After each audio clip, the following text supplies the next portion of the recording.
Di nuovo in onda, buongiorno telespettatori di Antenna 3 Nord-Est, riprendiamo la linea da Venezia, da San Nicolò, dove abbiamo assistito alla festa della Sensa e alla Santa Messa officiata dal Patriarca Francesco Moraglia.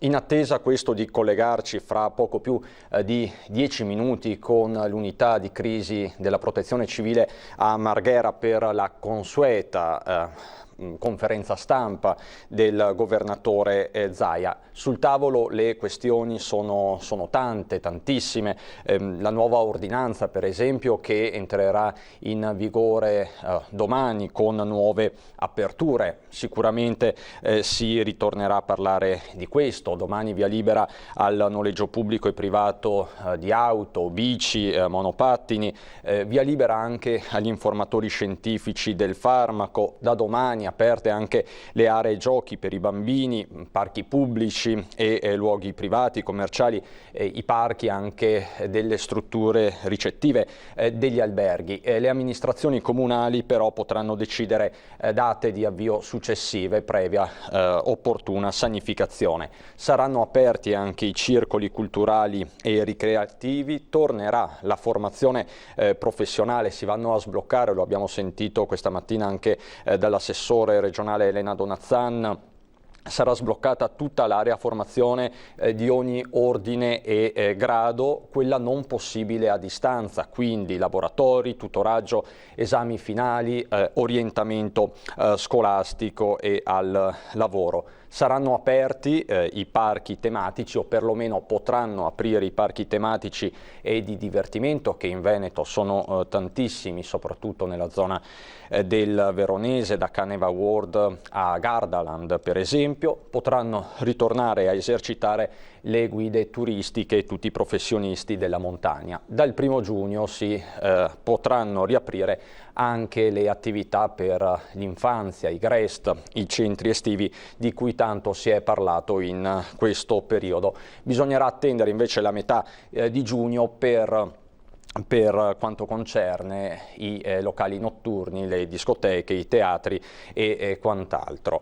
C'è poi a margine la polemica esplosa nelle ultime 24 ore, 48 ore tra big della sanità veneta, accuse al vetriolo reciproche tra Andrea Crisanti, il padre dei tamponi, e Francesca Russo, che è dirigente regionale del Dipartimento di Prevenzione. Oggi la polemica si è infuocata ancora di più perché Crisanti ha rilasciato un'intervista al Fatto Quotidiano dove dice che la polemica con Zaia è a senso unico. Io l'ho ignorata fino all'ultimo, ma quando vengono dette delle bugie a fini politici, con sprezzo di tutte le sofferenze dei morti, devo rispondere. Così Crisanti, professore di microbiologia a Padova. Zaia, continua Crisanti, dice che in Veneto fin da gennaio c'era già un piano sui tamponi redatto da una funzionaria regionale. Spiega: allora mi devono spiegare come mai l'11 febbraio il direttore della sanità regionale, non lo dice ma appunto si riferisce a Mantoan, mi ha minacciato di danno erariale perché cercavo di intercettare gli asintomatici che venivano in Italia. Le riaperture, prosegue poi Crisanti, sono state fatte senza analisi di rischio. Bisognava cercare di capire esattamente quanti sono i casi reali, invece siamo in mano a guanti, mascherine e bel tempo. Sull'apertura delle frontiere Crisanti è altrettanto tranchant, una follia, senza nessun approccio per tracciare, controllare queste persone, verificare se sono infette, rischiamo di mandare all'aria tutto il lavoro fatto finora. Quindi la polemica è ancora in corso, nonostante il governatore abbia tentato di fare da pacere. Lo abbiamo intervistato ieri sera anche nel corso del telegiornale di Treviso. La polemica tra big della sanità veneta è quindi aperta, è ancora aperta, vediamo se oggi il governatore ritornerà su questo nel corso della conferenza stampa. Ma partiamo dalle immagini che vi abbiamo mostrato questa mattina, la festa della Sensa, noi ve l'abbiamo documentata in diretta, festa della Sensa, sposalizio del mare a Venezia, per la città lagunare un ritorno alla normalità con un appuntamento di tradizione e di fede. Vediamo le immagini più significative.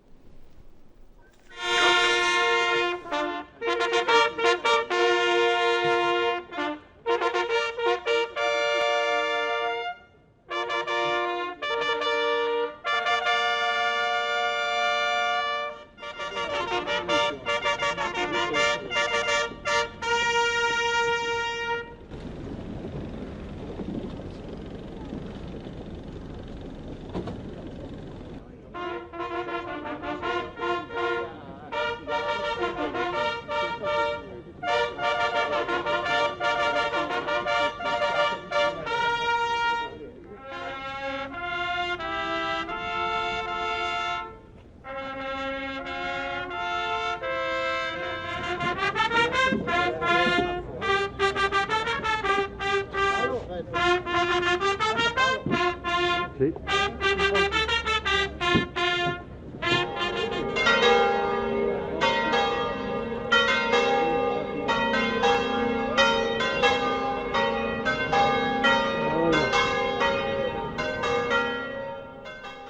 Queste le immagini di Paolo Botero montate da Alessandro Granziera, che ci raccontano in sintesi quello che è successo questa mattina, ma per avere una fotografia più precisa siamo in linea con Lorenzo Maier da Venezia. Lorenzo, buongiorno di nuovo. Sì, buongiorno di nuovo a voi.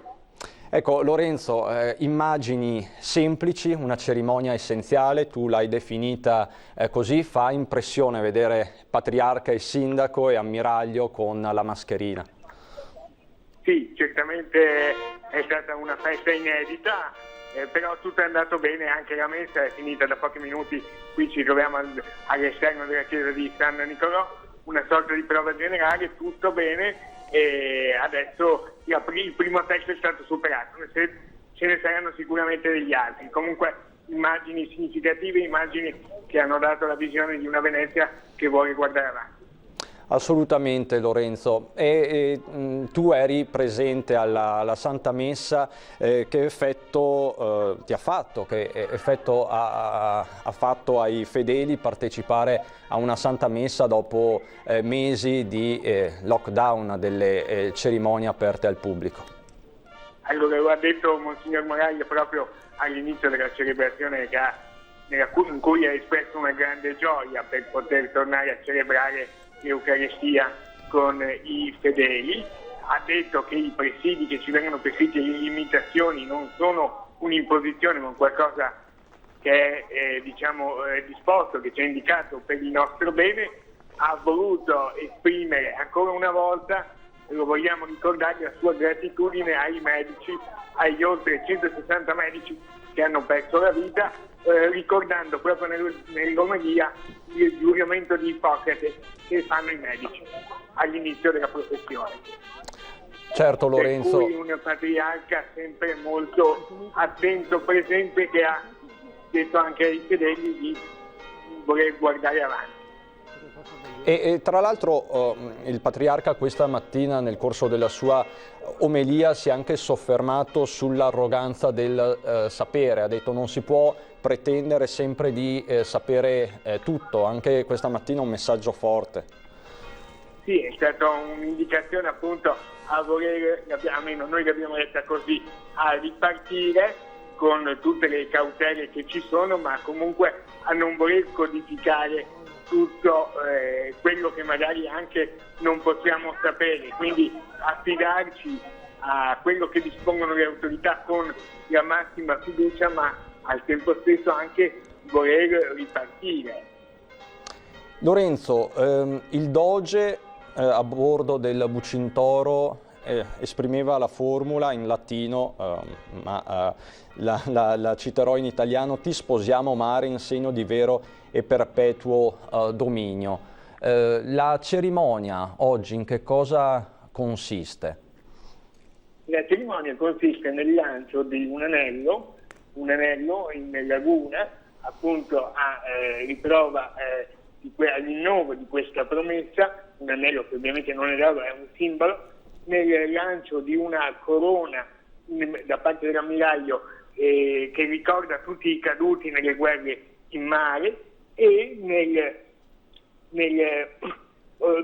oltre a questa corona ovviamente c'è la benedizione del patriarca, che benedice la laguna e con essa anche il mare, che sono il segno, la forma della gloria della Serenissima, che non è solamente una rievocazione, lo abbiamo ricordato questa mattina, ma è anche un rinnovo, quindi una cosa molto attuale. E infatti diciamo le cronache del nostro tempo sono piene di discussioni riguardo al mare, riguardo al rapporto tra il mare, la laguna e Venezia, il moto ondoso, per cui un tema molto molto attuale.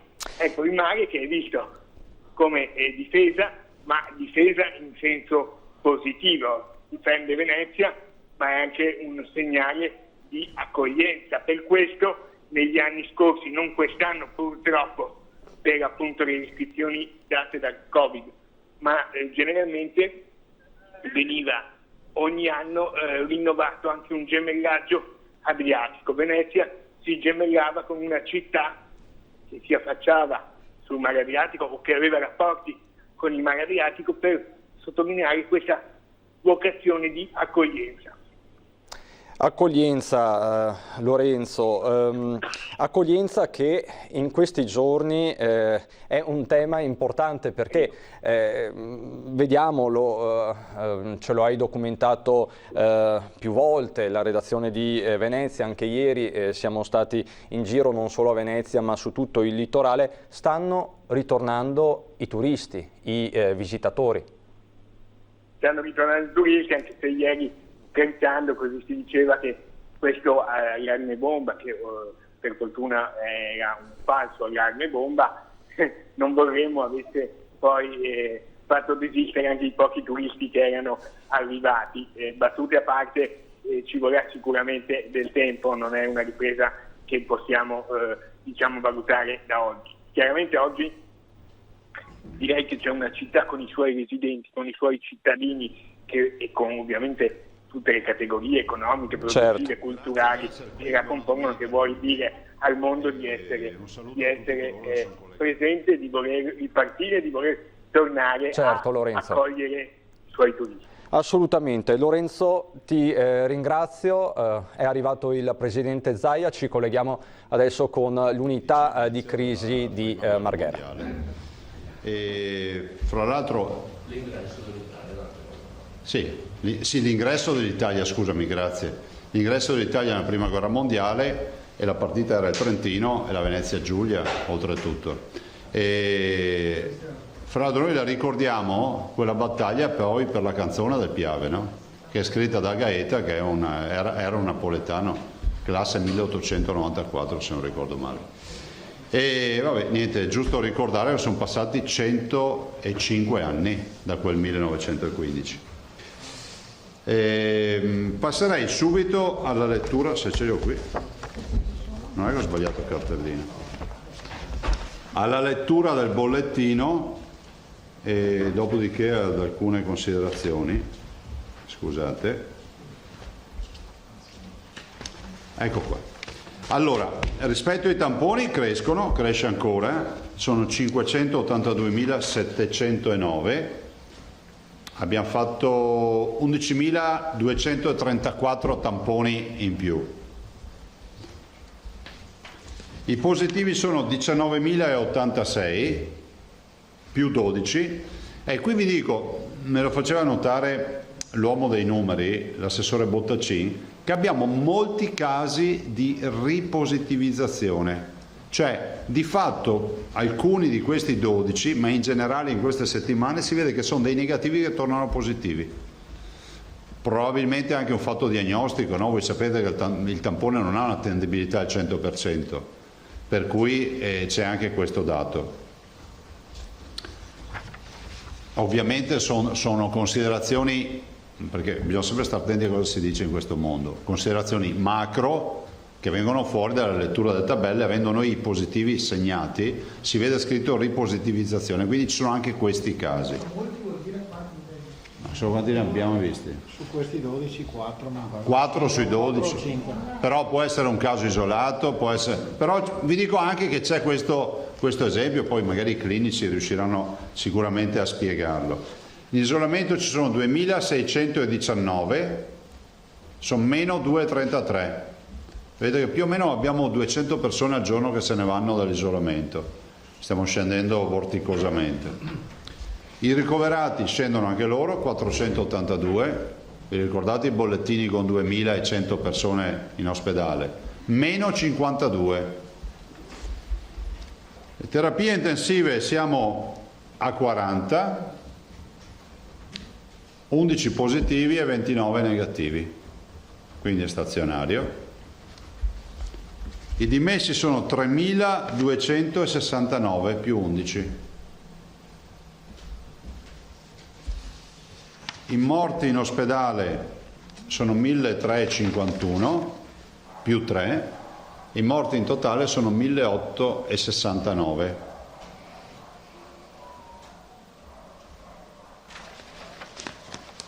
I nati sono 87. Ecco, grazie. E le considerazioni quali sono? Sono che si va verso... si chiude di fatto la prima settimana, perché a domani sarà una settimana di apertura, diciamo, e quindi di aumento importante anche nelle relazioni sociali, aprendo ristoranti, bar, piscine, palestre, centri sportivi. Voi capite, e lo avete visto, voi avete fatto, ho visto un po' tutte le vostre testate hanno fatto reportage sugli assembramenti o quant'altro. Noi abbiamo un giro di boa che ci siamo dati alla volta di giovedì, quindi 10 giorni per vedere se si muovono i ricoveri, se questo non rispetto delle regole che c'è stato, che è evidente da parte di alcuni, si traduce poi in una nuova infezione. Non è che ve lo dico così con tranquillità, siamo preoccupati, questo è ovvio. Siamo davanti però a un virus che oggi ci dà una positività che è sotto il 2 per 1000. Se pensate oggi, se volessimo paragonare i tamponi fatti che sono 11.000, quasi 12.000, con i positivi che sono 12, capite che siamo sotto l'1 per 1000. Per cui sono dati assolutamente che vanno verso situazioni di tranquillità. Ovviamente noi abbiamo l'obbligo di essere prudenti e di invitare i cittadini a affrontare il tema con serietà. Dall'altro avete visto ieri con l'ordinanza si sono aperte altre possibilità, stiamo lavorando, domani avremo ancora una conferenza dei presidenti e l'assessore Lanzarin lavorerà nel pomeriggio per ancora nuove linee guida, spero domani di chiudere tutta la partita delle terme, e poi andiamo verso il tema dei cinema, il tema delle discoteche, delle grandi aggregazioni, insomma di quello che manca ancora all'appello. In generale devo dire che dal 10 di aprile, per fare un po' di bilancio, i dati sono pressoché sempre in discesa, sia rispetto ai ricoveri sia rispetto alle terapie intensive, e questi sono dati positivi. Poi ci sono tante teorie, c'è chi dice il virus come è arrivato se ne andrà. Questo è un dato di fatto, insomma la storia delle pandemie e delle epidemie ci insegna questo. Nel frattempo bisogna evitare di ammalarci, bisogna evitare di andare a infilarsi nei guai, di riempire gli ospedali e di mandare in crisi il sistema, tutto qua.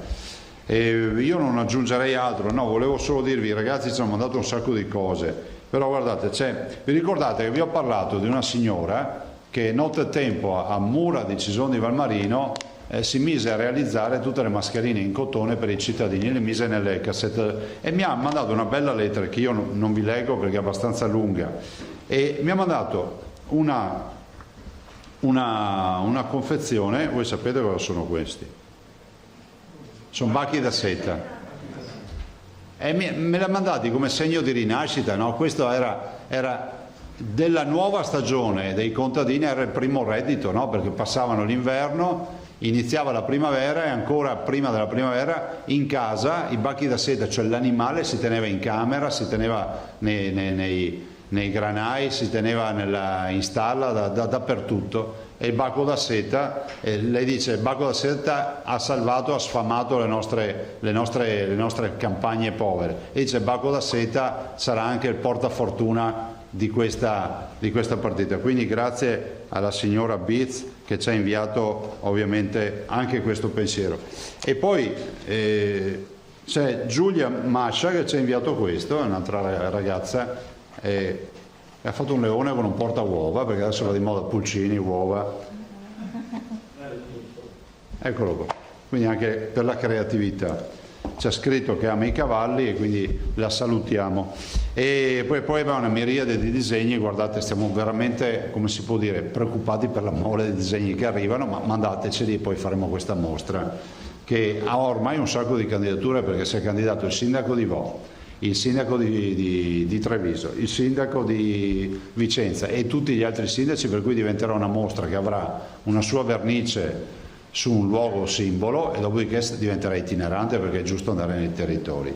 Domande, prego? Ah sì, guardate, un'altra novità prima di passare alle domande. Ho il video, spegniamo adesso. Mi scuso con quelli che sono a casa che dicono che non vedono nulla dal video.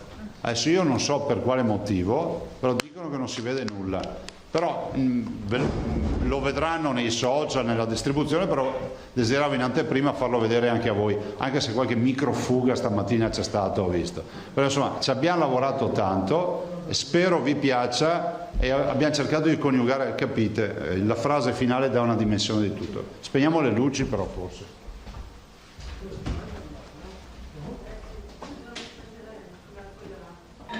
Basta poco, qualche centimetro meno, una svista, una pacca sulla spalla, un saluto più caloroso, una risata vincente, una stretta di mano, una leggerezza, e tutto tornerà a fermarsi.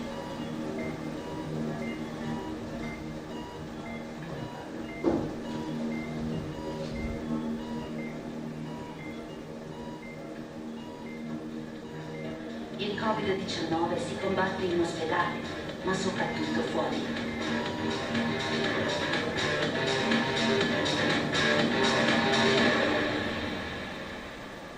Eccolo.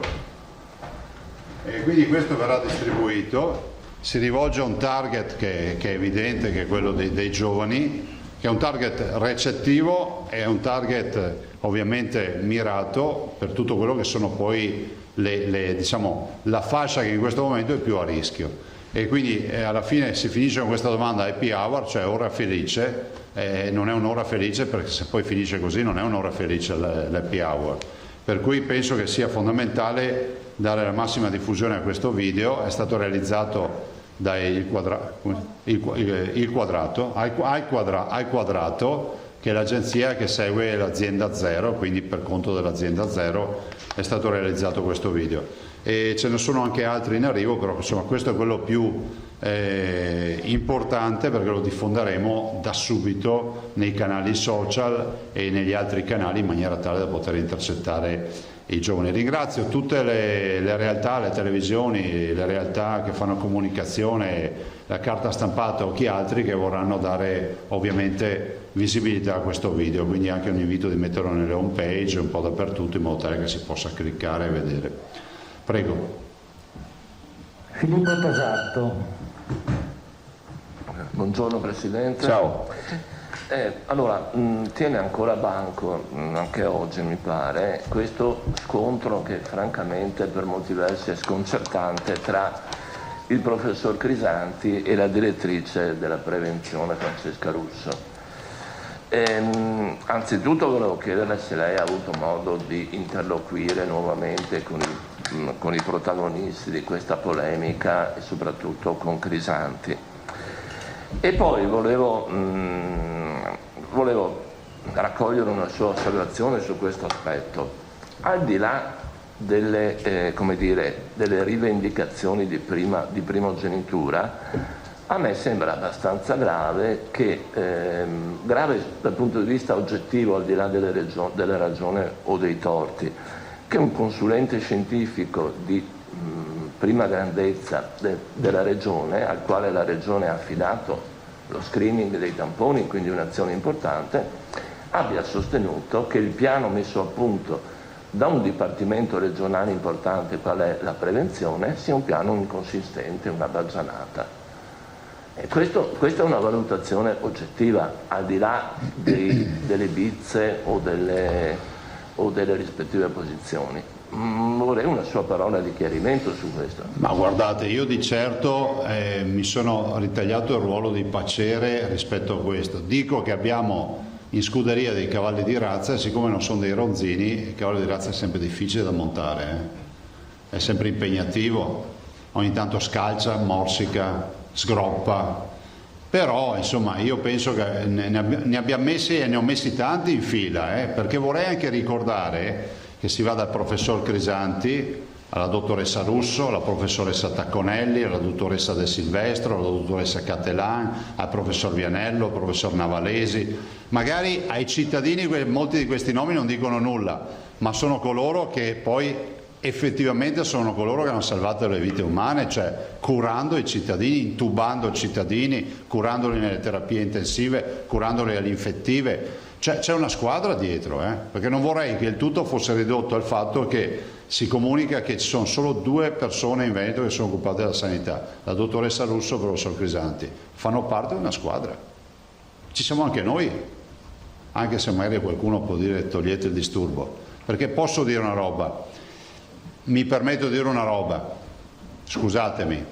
Allora, non è che può funzionare che se le robe vanno bene è merito dei clinici, se le robe vanno male è colpa della politica. Però allora dove le cose sono andate male, se vanno bene merito dei clinici, dove sono andate male per la proprietà transitiva secondo me è merito dei clinici. Allora vuol dire che anche chi decide fa la differenza, no? Perché dando per scontato che i clinici sono tutti bravi, allora vuol dire che possiamo anche accreditarci un ruolo. Abbiamo comunque garantito al professor Crisanti, alla dottoressa Russo e a tutti i professionisti del Veneto una sanità d'eccellenza. Il professor Crisanti ha ereditato, e qui penso da 6 mesi, è un validissimo scienziato, 6 mesi o 7 mesi, se giù di lì, un validissimo scienziato che ha preso in mano il primo laboratorio di microbiologia a livello nazionale. È un investimento tutto veneto. Quindi lui ha una Ferrari ed ha gli skills e ha la preparazione per dirigere una Ferrari, ma dietro anche di lui c'è una squadra che assieme a lui poi pulsa, no? Perché è ovvio che se è una Ferrari di questo genere, cioè noi abbiamo il laboratorio BL3 per dire, no? Che significa che noi possiamo maneggiare, loro maneggiano virus e lavorano, avete visto anche quella partita del sangue, siamo uno dei 3 laboratori nazionali. Tanto è vero che la Regione penso che abbia identificato nella partita delle carte, che se volete poi le rendiamo anche pubbliche perché sono carte pubbliche, forse già a gennaio scrivevamo a tutti i direttori generali di avere come riferimento la microbiologia di Padova come laboratorio di riferimento, perché ragionavamo in assenza di virus nel pensare che un laboratorio bastasse e tutti gli altri si occupavano dell'ordinaria amministrazione. Alla fine cosa abbiamo fatto? Abbiamo messo in fila 14 laboratori per fare tamponi, 2/5 dei tamponi li fa Padova e il resto li fanno tutto in giro per il Veneto, dei 580.000 tamponi. Basta. Dico, io spero che si possa trovare una via comune, tutti hanno avuto un ruolo, tutti, e non voglio sminuire nessuno, dopodiché rispetto alle dichiarazioni del professor Crisanti dovete chiedere a lui cosa intendesse, cioè io dico che il piano c'era, il piano c'è, punto. ha avuto un'interlocuzione? Sì, mi ha messaggiato, ci siamo messaggiati anche ieri. Io ho un ottimo rapporto con il professor Crisanti e come ce l'ho ottimo anche con la dottoressa Russo e tutti, ma non lo dico perché va di moda così, chiedetelo al professore. Dopodiché io glielo dico sempre, voi siete come gli artisti, no? Io frequento gli artisti, a volte sgenio, sregolatezza, no? Però ci sta fino al momento in cui poi ci sono le invasioni di campo e cominciano ad esserci problemi. Però insomma ne ho gestito di peggio. No, su questo non ho dubbi. Sì. Ma gli ha fatto una raccomandazione? Nel senso, non lo so...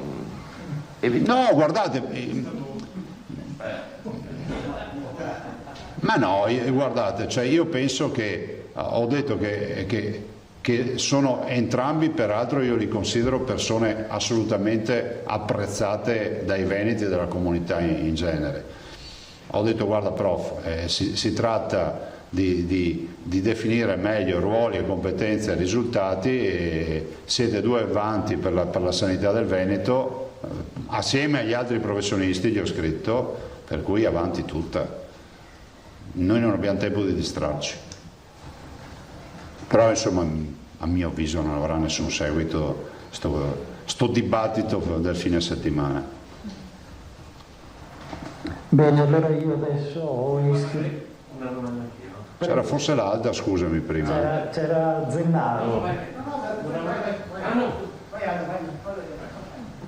Buongiorno, restiamo sempre sull'argomento Crisanti Russo. Lei prima diceva, Presidente, genio e regolatezza fino al momento in cui non ci sono invasioni di campo e poi magari possono esserci così degli attriti. Oggi apprendiamo che in commissione a Montecitorio ci saranno delle audizioni di esperti sulle strategie per combattere il Covid-19, da Arcuri a una serie di esperti, professori, scienziati, tra cui il professor Crisanti, che però non parlerà di tamponi ma parlerà di plasma. Ha sbagliato la commissione Montecitorio a invitarlo? No, non ve lo so dire, però guardate, definiamo bene, l'università ha una convenzione con la regione.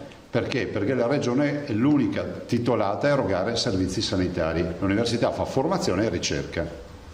Magari è bene chiarire ai cittadini. Allora, cosa accade? Accade che la Regione ha un contingente di medici addirittura pagati a metà con l'università e il professor Crisanti è uno di questi, cioè che è in convenzione, perché il laboratorio è un laboratorio dove ci sono le nostre macchine e diciamo... E lì ci sono degli ospedalieri, ci sono degli universitari all'interno del laboratorio.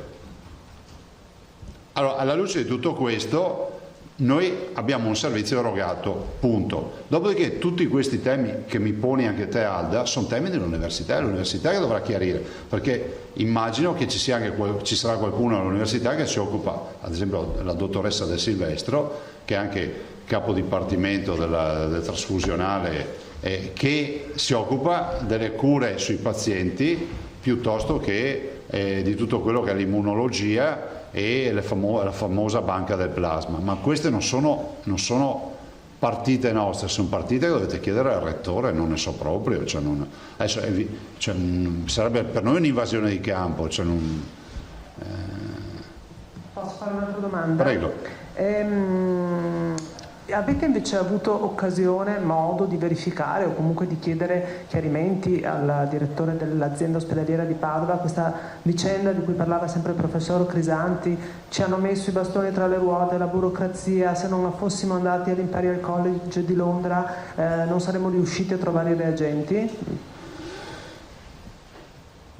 Non ne so nulla, nel senso che ho chiesto al dottor Flor, perché è corretto che dare la risposta che già ieri ci avete chiesto, di darci una risposta scritta rispetto a questo fatto, nel senso che sarebbe gravissimo che il professor Crisanti fosse stato costretto ad andare all'estero per avere dei reagenti, perché mi sembra aver capito per fatti burocratici o per no.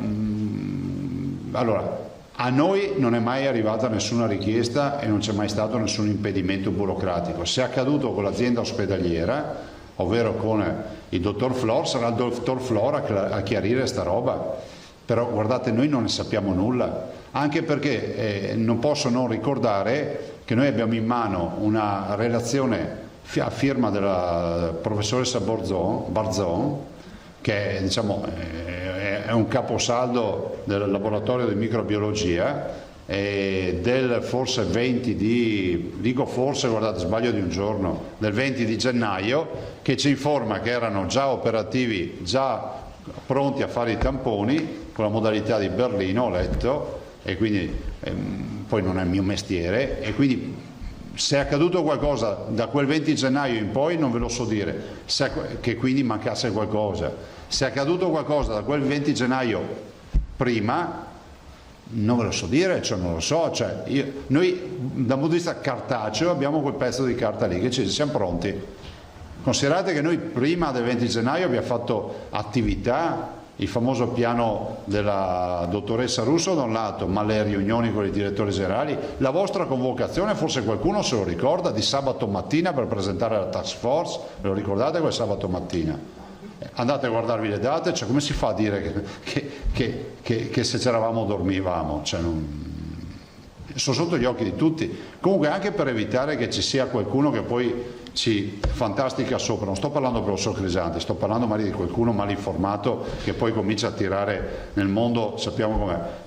Stiamo redigendo la raccolta di tutti i provvedimenti relativamente al coronavirus, che la facevamo già, perché stiamo facendo un diario di bordo del coronavirus, anche perché resti agli atti, no? Tutti i provvedimenti fatti, e la parte pre 21 febbraio la splitteremo in maniera tale che ognuno ha quel pezzo lì, no? Dal giorno 0 al 21 febbraio cosa è accaduto? Zennaro. Sì, volevo chiedere, forse più per l'assessore Andrea, sulle case di riposo. Ti posso lasciare dopo l'assessore, ti spiace? No, nessun problema. Grazie. Prego, collega. Fois, buongiorno Presidente. Ciao. Lei ha detto giovedì si tireranno le somme di questi 10 giorni di apertura e ci si regolerà di conseguenza. Nello specifico volevo chiederle, nell'ipotesi peggiore, che cosa potrebbe accadere. Lei ha già detto che non ci sarà un altro lockdown perché non ce lo si può permettere neanche dal punto di vista economico. Qual è lo scenario peggiore che potrebbe verificarsi e in quel caso come risponderebbe la Regione? No, guardate, fermi tutti. Io ho detto in un'intervista che mi è stata fatta, ho dichiarato all'intervista del mattino, ho dichiarato che se ci fosse una reinfezione in autunno saremmo nelle condizioni di censire i focolai, ve ne ha parlato anche la dottoressa Russo, perché il focolaio per noi sono 2 persone conviventi o comunque che vivono da vicino, e quindi lavorare sui microfocolai e non più pensare di usare una rete con le maglie fine per prendere tutti. Questo ho detto, quindi dette in parole povere, finché sarà gestibile il lockdown non avrà più senso. Invece rispetto a qua, se ci fosse una reinfezione con una fiammata di quelle paurose, stile marzo, aprile di quest'anno, ragazzi, una fiammata di quelle paurose con 400-500 persone in terapia intensiva e 2000 ricoverati, va in lockdown, cioè non ci sono altre soluzioni. Cioè perché se fosse così forte vuol dire che siamo pieni di focolai, perché questo è il vero tema. La diffusione sul territorio. Dovremmo tornare tutti in casa, per questo che invito tutti a dire inutile pregiudicare il futuro per fare l'happy hour fianco a fianco, cioè fatelo lo stesso ma evitate il casino, utilizzate la mascherina. Ancora Zennaro chiedeva. Volevo chiedere sull'apertura dell'Austria ai corridoi turistici. Sì, cioè è un cambiamento, diciamo, rispetto alla settimana, all'inizio settimana, un cambiamento importante?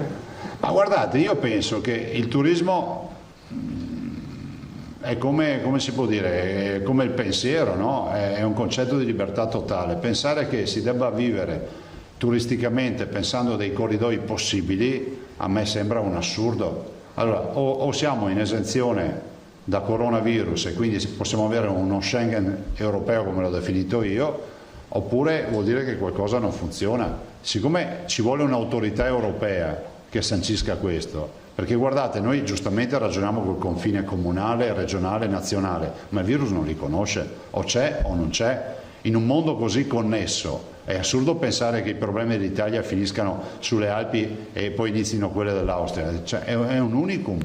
Per cui l'Europa, se c'è, batte un colpo su sta partita. Guardate che è totalmente assente. Allora abbiamo l'Organizzazione Mondiale della Sanità, che è un giusto riferimento per l'Europa.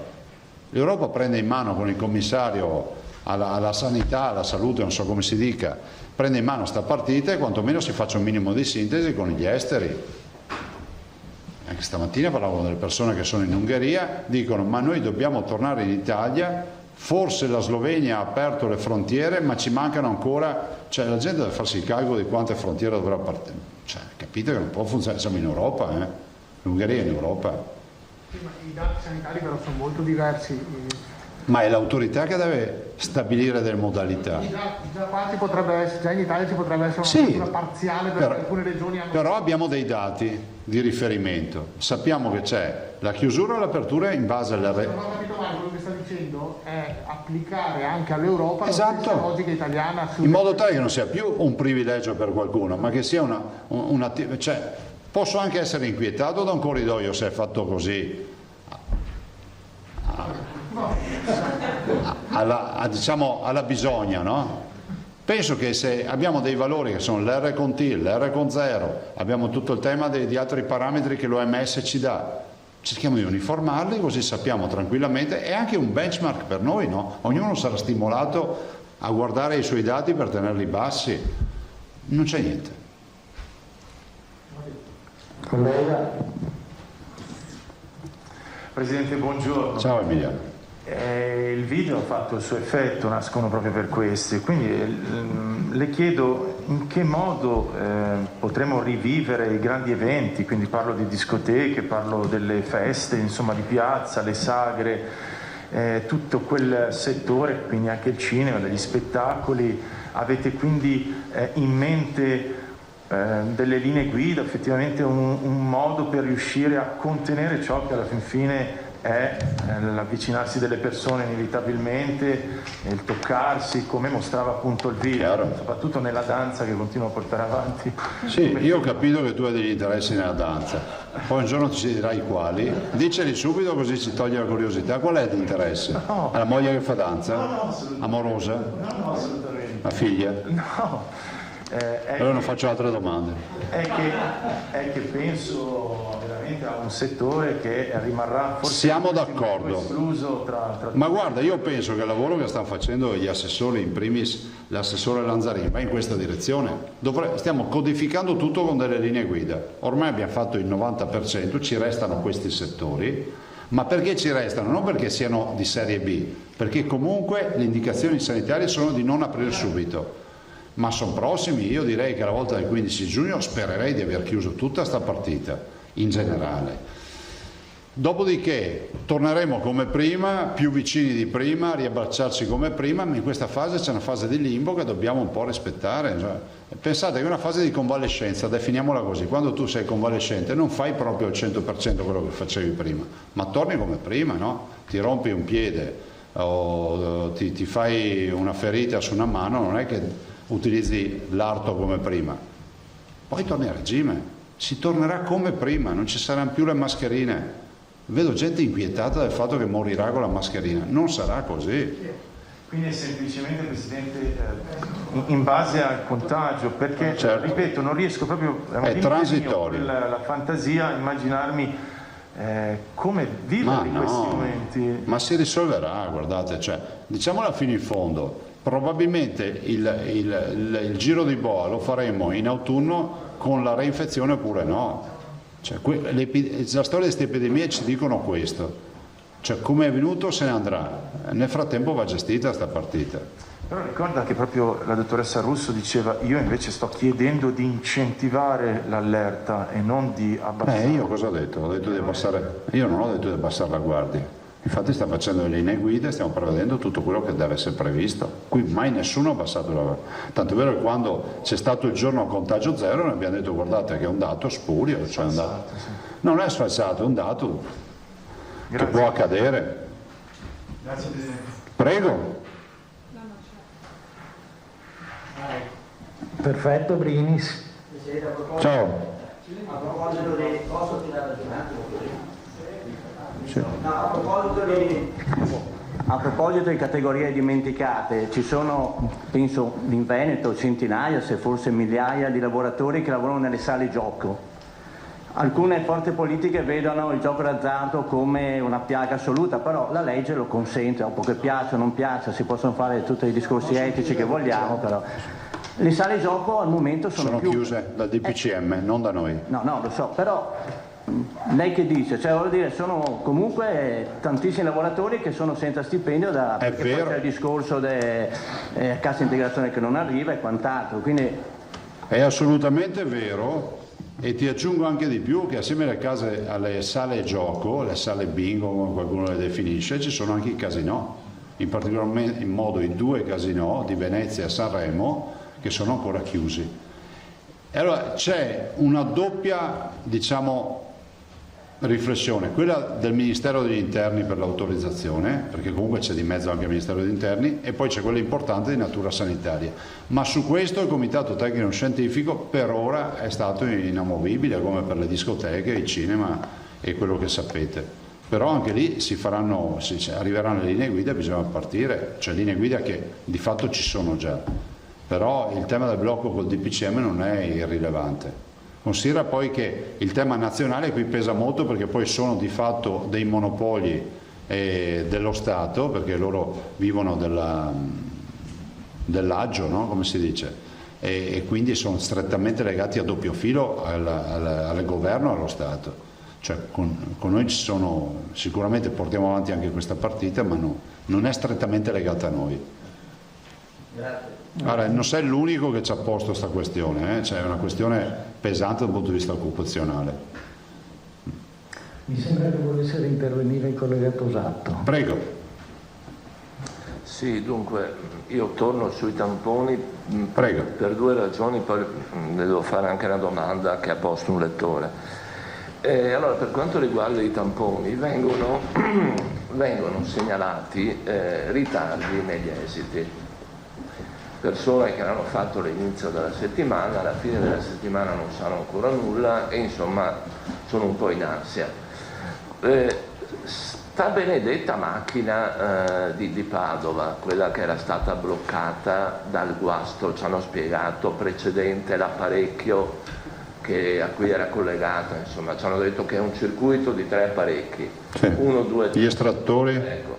E sta benedetta macchina ha ripreso a funzionare. Dovrebbe essere stata riparata, perché ci parlavano di giovedì, potete sentire il dottor Flor, e probabilmente l'esito in ritardo potrebbe far parte del fatto che legato al fatto che sempre secondo il dottor Flor la giacenza dei tamponi era sui 20.000 pezzi. Sì, su Padova. Ecco, poi c'era un'altra domanda. Da verificato dal dottor Flor, ovviamente. Però visto che è stato scritto sui giornali e nessuno l'ha smentito, vuol dire che è buona allora. Su questo fronte dei tamponi, ecco, qual è la prospettiva? Nel senso che sappiamo che adesso in questa fase vengono testati i farmacisti, no? Mi pare. Anche i farmacisti. Anche i farmacisti. Sì, sono i dentisti. Ecco, ho parlato con dei farmacisti di questa settimana, alcuni sono stati chiamati, eccetera. Comunque, siamo ai dentisti adesso? Lo allarghiamo ai dentisti, facciamo ogni 10 giorni i medici al fronte, malattie infettive e terapie intensive, e ogni 20 giorni il resto del personale sanitario e le case di riposo. Credo che in settimana riusciamo a portarvi anche uno schema con le percentuali per Vi portiamo anche uno schema così vedete. Di fatto noi usciamo, vedete, ogni giorno 11.000, 10.000, 12.000 tamponi per fare tutto sto giro. Quell'idea che era stata suggerita, era emersa qui durante i punti stampa, di uno screening estivo rivolto anche in maniera random ad alcune fasce della popolazione.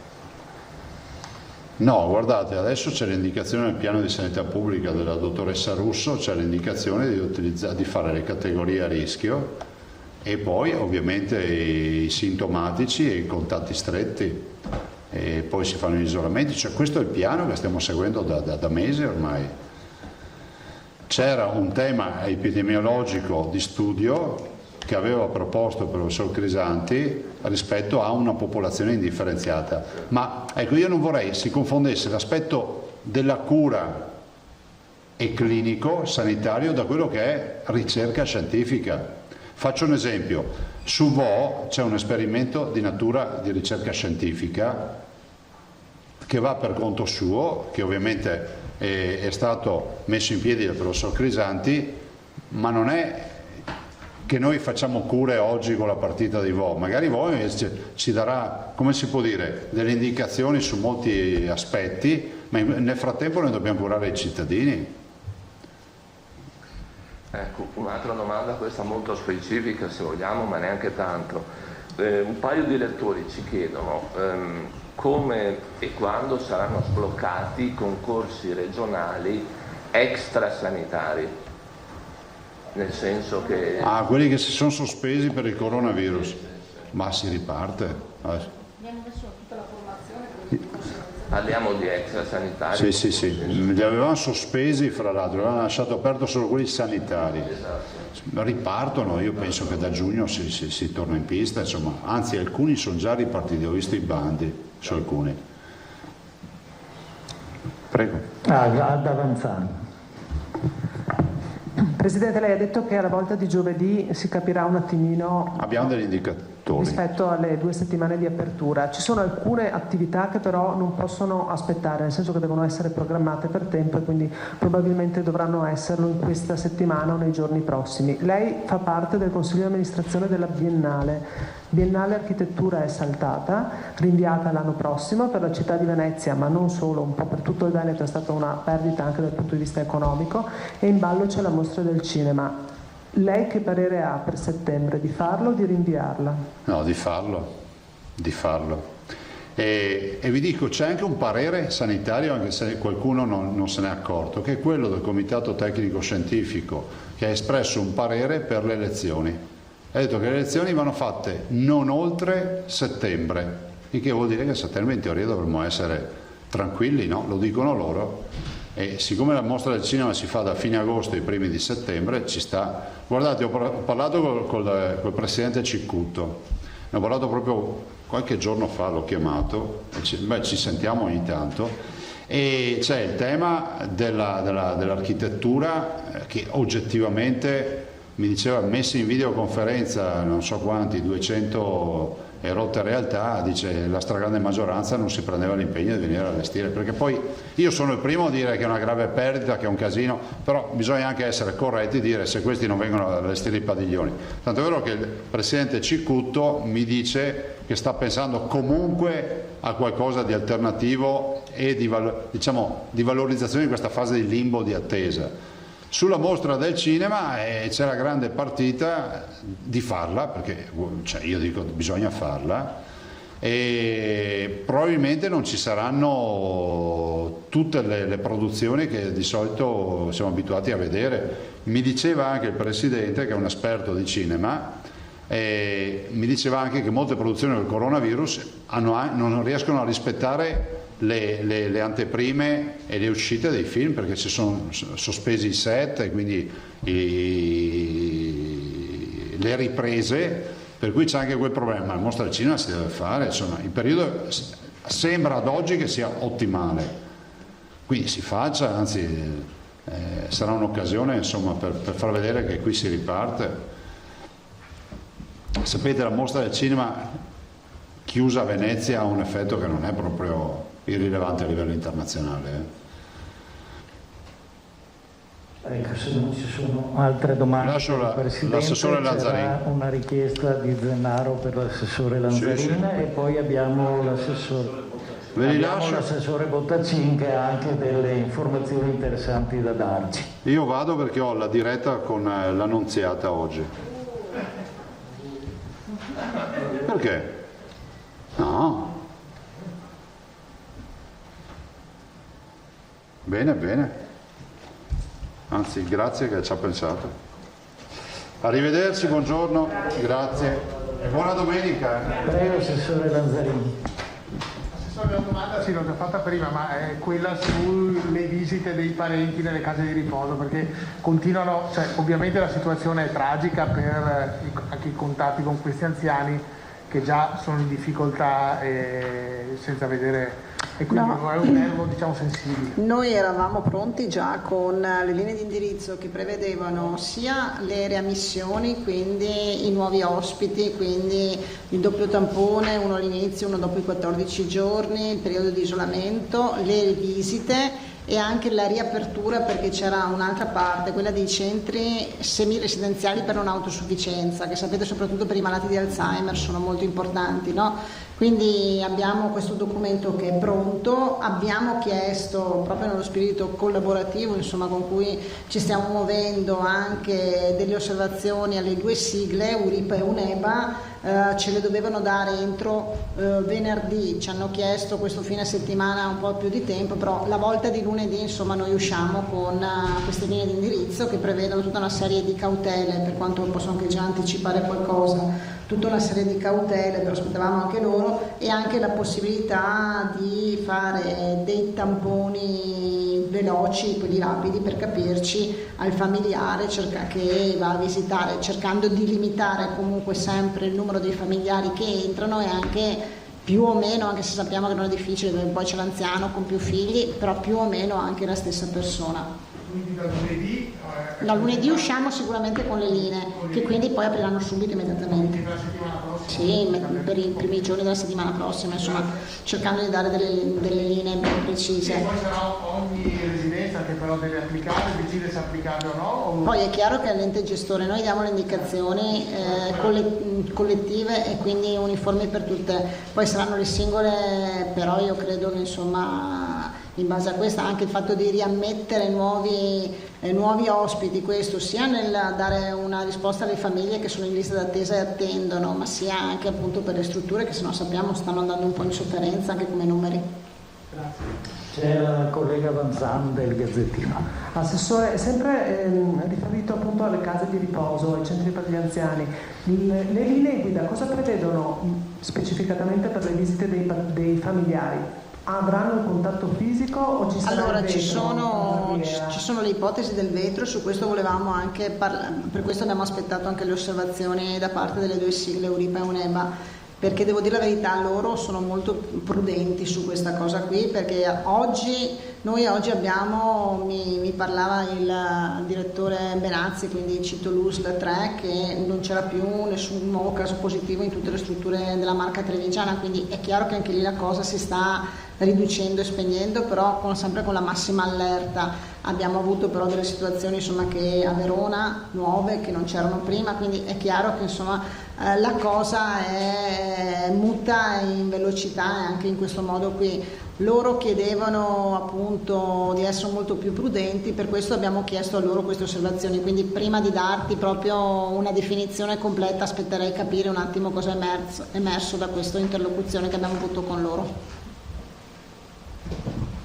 Grazie Assessore. Ora l'assessore Bottacino delle novità interessanti in materia di protezione civile. Mi pare che ci fosse anche una domanda di qualcuno. Allora, visto che oggi abbiamo finito un po' prima, pur arrivando per ultimo, ma con 5 minuti ve li rubo. Ve li rubo perché... Perché non c'è parmesani? No, vi rubo 5 minuti. Vi rubo 5 minuti per presentarvi il più grande donatore di tutta questa partita. Perché il Presidente ha detto che siamo arrivati a 50, quasi 60 milioni di euro, no? Ecco, però c'è un donatore che ne ha fatti 22 milioni e mezzo da solo, e che è il sistema della protezione civile del Veneto. I volontari 2 giorni fa hanno espresso 101.182 giornate di lavoro. 182 giornate di lavoro, che quantificate secondo il parametro che utilizza per esempio l'Associazione Nazionale Alpini corrispondono a 22.260.000 euro regalati alla collettività. Io l'ho detto in diverse occasioni, no? Si vincono le guerre con chi sta in trincea, i medici, gli operatori sociosanitari, la ricerca e tutto quanto, ma anche con i reggimenti logistici. E la protezione civile ha garantito la logistica in tutta questa attività. Vi elenco alcune attività che hanno svolto: screening temperatura presso aeroporti dal 31 gennaio, no, ma dopo ve le facciamo vedere. Dal 31 gennaio, lo sottolineo, cioè noi siamo operativi dal 31 gennaio, da quando il governo ha dichiarato lo stato di emergenza nazionale. Ogni mattina qui dentro, dal 31 gennaio, c'è il collegamento con il Comitato Operativo Nazionale, ininterrottamente, sabati, domeniche comprese, e sala operativa sempre aperta, sono lì dietro i ragazzi della sala operativa anche oggi. Montaggio tende pre-triage all'esterno delle strutture ospedaliere, e per quanto riguarda il montaggio vi ricordate il 21 febbraio sera il montaggio delle tende fuori dall'ospedale di Schiavonia, le prime delle 128 strutture che sono state montate, non solo tende convenzionali ma anche posti medici avanzati, che sono dei piccoli ospedali da campo. Supporto attività pre-triage, dove appunto i volontari di protezione civile sono stati impegnati nell'accoglienza delle persone che presentavano probabili sintomi da coronavirus. Ecco che sottolineo il fatto che i volontari sono stati in prima linea, anche loro a contatto con potenziali contagiati.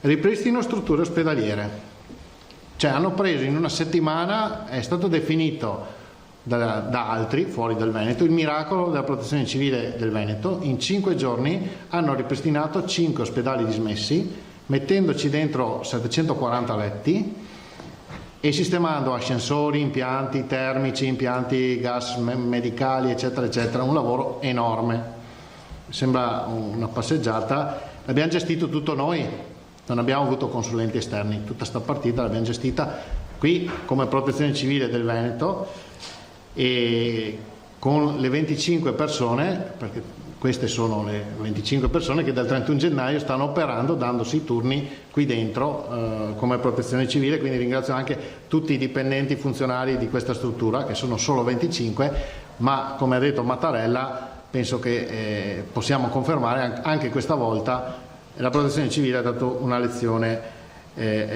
a molti. I 101.182 giornate uomo non si riscontrano, tenuto conto che siamo 5 milioni di abitanti, in nessuna parte d'Italia, tanto per essere chiari. Ci sono regioni che sono enormemente distanti da questi numeri.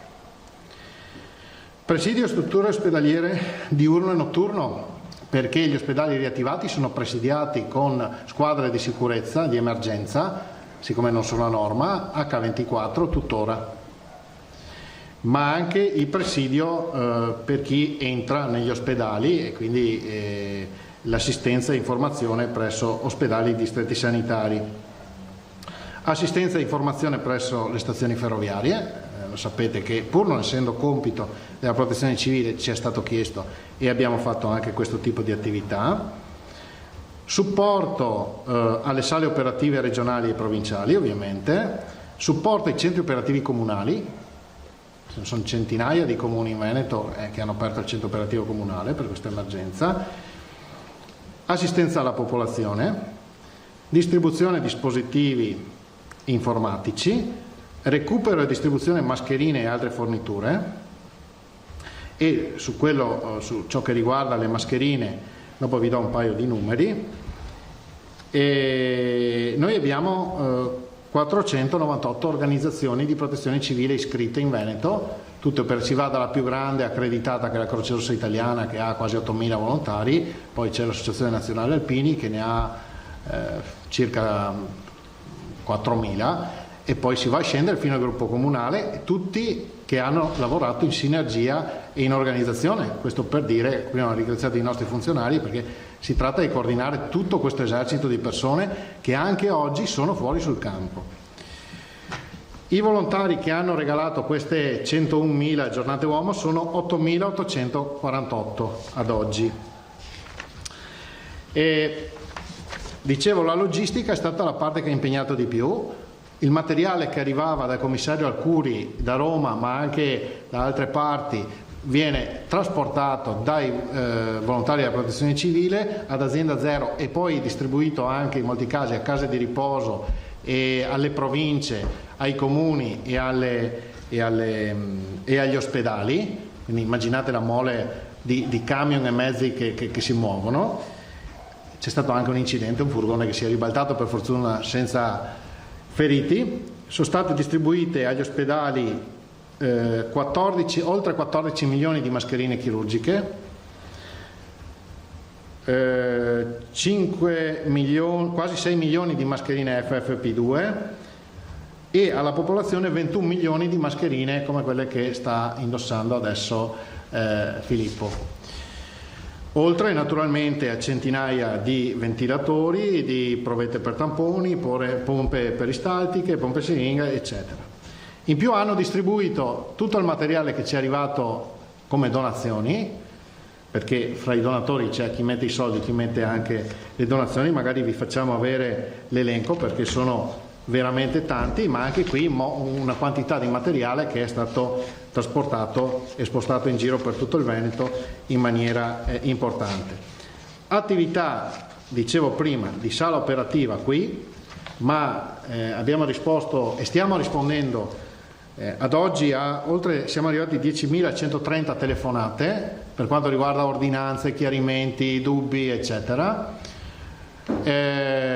Rispondono da lì, dalla sala operativa, e continueremo questo tipo di attività. Fino a una decina di giorni fa l'attività era H24, quindi anche di notte uno telefonava, rispondevano, e poi in affiancamento alla sanità i volontari hanno svolto l'attività di contact tracing, cioè le famose 2 telefonate che venivano fatte al paziente per sentire come stava. In molti casi dietro al telefono c'era un volontario della protezione civile. Ecco, io vi ho rubato 5 minuti di tempo perché ritengo che coloro che sono stati definiti un modello che ha dato una lezione a tutta Italia il 12 marzo dell'anno scorso, l'ha detto Mattarella in occasione della visita a Belluno, si riferiva all'emergenza Vaia, penso che anche in questo caso abbiano dato un riscontro assolutamente eccezionale. Non posso che ringraziarli e mi sembra il minimo sindacale. Sono il più grande donatore di questa emergenza. Tenete presente che molti di loro sono sul campo non dal 21 febbraio, dal 31 gennaio, perché lì è stato aperto lo stato di emergenza. Quindi la protezione civile è qui presente in emergenza dal 31 gennaio, non dal 21 febbraio. Quindi questo anche per rispondere a chi dice non c'erano piani, non c'era niente. Grazie Assessore, se ci sono domande. Sì. Dopo lo passo a Reggiani che vi manda il prospetto. Io avevo una domanda per l'assessore Bottacin che riguarda un po' quello che diceva prima Zaia, ovvero la tua segnalazione forse sul modello, su una interpretazione del modello riguardante le reinfezioni. Hai qualche segnale in questo senso? No, semplicemente ho fatto questa osservazione. Oggi quanti sono i casi positivi in più? Mi pare 11, 12, però di questi 12 in realtà non sono 12 persone che fino a ieri non erano, come dire, sconosciute al virus. Di queste ce ne sono alcune 4 o 5, adesso non ricordo, che purtroppo sapete che poi dopo per dichiarare uno guarito non basta un tampone, e purtroppo si è riscontrato che il primo tampone gli dava probabilmente come esito negativo, e però il secondo tampone poi dato esito positivo, quindi si sono ripositivizzati. Ma scusa, non può essere solo il problema che anche i tamponi hanno un margine di errore? Sì, può essere anche questo. Può essere, infatti è il motivo per cui non basta un tampone per dire che sei guarito. Sì, però intendo dire, erano persone che già conoscevano il virus, no? Stavano uscendo dal tunnel del virus e in realtà non si possono ancora dire usciti, però ieri quelli risultavano negativi e adesso risultano positivi di nuovo, e quindi c'è anche questo aspetto, insomma. Capitavano con 3-4 Sì, su oltre 10.000 stiamo parlando, era solo una puntualizzazione assolutamente. Un'altra domanda, mi pare. Sì. Assessore, buongiorno. Nel report mi è mancato il famosissimo ospedale del Qatar, quelli costruito di cui abbiamo parlato per sapevo che l'avresti chiesto. Sì, eravamo affezionati un po'. Pensavo lo chiedesse Filippo. E volevo chiederle invece, tra di voi non c'è stato nessun caso di contagio, quindi anche in questo siete stati altamente performanti, e seriamente, data l'esperienza che non è ancora ultimata, che cosa potenzierebbe? Lei ha parlato della logistica che vi ha molto impegnato, c'è qualcosa, insomma un settore, un ramo che potenzierebbe, o qualcosa che effettivamente ha notato, ha avuto una mancanza, e quindi come lezione di vita la prossima volta aggiustiamo? Allora, diciamo, partiamo dalla fine, no? E diciamo che il sistema è partito ben integrato, nel senso che dal 31 gennaio stato di emergenza, si è integrato immediatamente con la sanità, tant'è che il personale che faceva l'attività di volontariato era la Croce Rossa, e per ovvi motivi, perché gli unici sono abilitati a misurare la temperatura eccetera, non è che lo può fare chiunque. Quindi il sistema ha agito in maniera integrata, anche con il supporto del mondo scientifico, perché ricordiamoci che il mondo accademico fa parte del sistema nazionale della protezione civile, e così come con le nostre strutture, no? Infatti siamo qua. Il Presidente fra l'altro ha voluto dal secondo giorno, il 22 febbraio, che questo fosse un po' il cuore di tutta l'emergenza, no? Pur essendo un'emergenza di carattere sanitario, no? Ma perché noi siamo abituati a lavorare con un sistema integrato e quindi mettere insieme tutto quello che è possibile mettere insieme. Mi pare che abbiamo lavorato bene. Non abbiamo chiesto chissà quali aiuti all'esterno, ci siamo sostanzialmente arrangiati e come ha detto il Presidente le cose sono andate bene. Se sono andate bene magari ci guardiamo intanto anche allo specchio e ci facciamo un sorriso fra di noi, nel senso che l'ho detto con Vaia, c'è pure scritto un libro e lo dico ancora, insomma. Allora, una volta può essere un caso, la seconda forse non è proprio un caso, no? Allora vuol dire che c'è ancora qualcosa da migliorare, sempre. Si poteva fare meglio? Sicuramente sì. Si impara dagli errori? Sì. Io posso dire che il sistema qui ha funzionato bene. Dopo su alcuni dettagli si possono migliorare, quello sempre. Dico, noi per esempio per quanto riguarda noi la sede non è delle migliori. I giornalisti condividono, vero? Zanzare compreso. Ecco, la mia collega non può parlare perché la sanità è piena di soldi e quindi c'è tutte le sedi mega grandi. Noi siamo più poveri e ci arrangiamo con quello che abbiamo. Però pur avendo queste problematiche, ho sottolineato il fatto che siamo in 25 in questa struttura. Andate a vedervi come sono le altre realtà regionali, sono in molti casi un po' più complicate, però insomma ci abbiamo messo l'anima e il cuore. Ringrazio tutti i dipendenti perché veramente sono fissi qua costantemente, quindi ci sono i volontari ma ci sono anche i dipendenti che non si sono tirati indietro e credetemi che fare dal 31 gennaio a oggi sabati, domeniche, Pasqua, cioè non è proprio una passeggiata anche per chi si occupa di protezione civile. Non esiste una emergenza che abbia avuto una durata così lunga, cioè lasciate stare lo stato di emergenza che è un aspetto fra virgolette burocratico,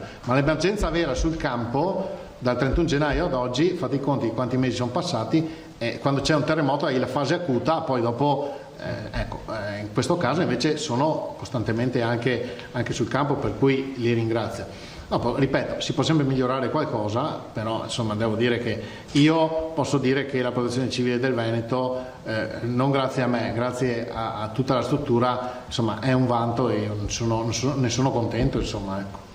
Per l'ospedale del Qatar, ve l'avevo già detto, no? Ci è arrivato parziale, c'erano delle cose non a norma, ovviamente abbiamo chiesto all'Emiro che ci desse indicazioni, ci mandasse il materiale che manca, siamo in attesa di questo. Collega? Io volevo chiederle questo, visto che la fase acuta ormai si sta allontanando, se non mi ricordo male circa un mese e mezzo fa addirittura era stato detto che secondo il modello matematico credo gli ultimi casi di positività si sarebbero registrati a luglio. È un dato che si sente di confermare? Ma guardate, il dato dipende anche dal comportamento, l'avete chiesto voi prima, no? Cosa succederà la prossima settimana, dove vedremo gli esiti perché il modello matematico, come vi ho detto più volte, è stato ritarato a seconda delle situazioni che avvenivano. Ovviamente siamo in attesa di questo e quindi questo potrebbe confermarlo oppure smentirlo.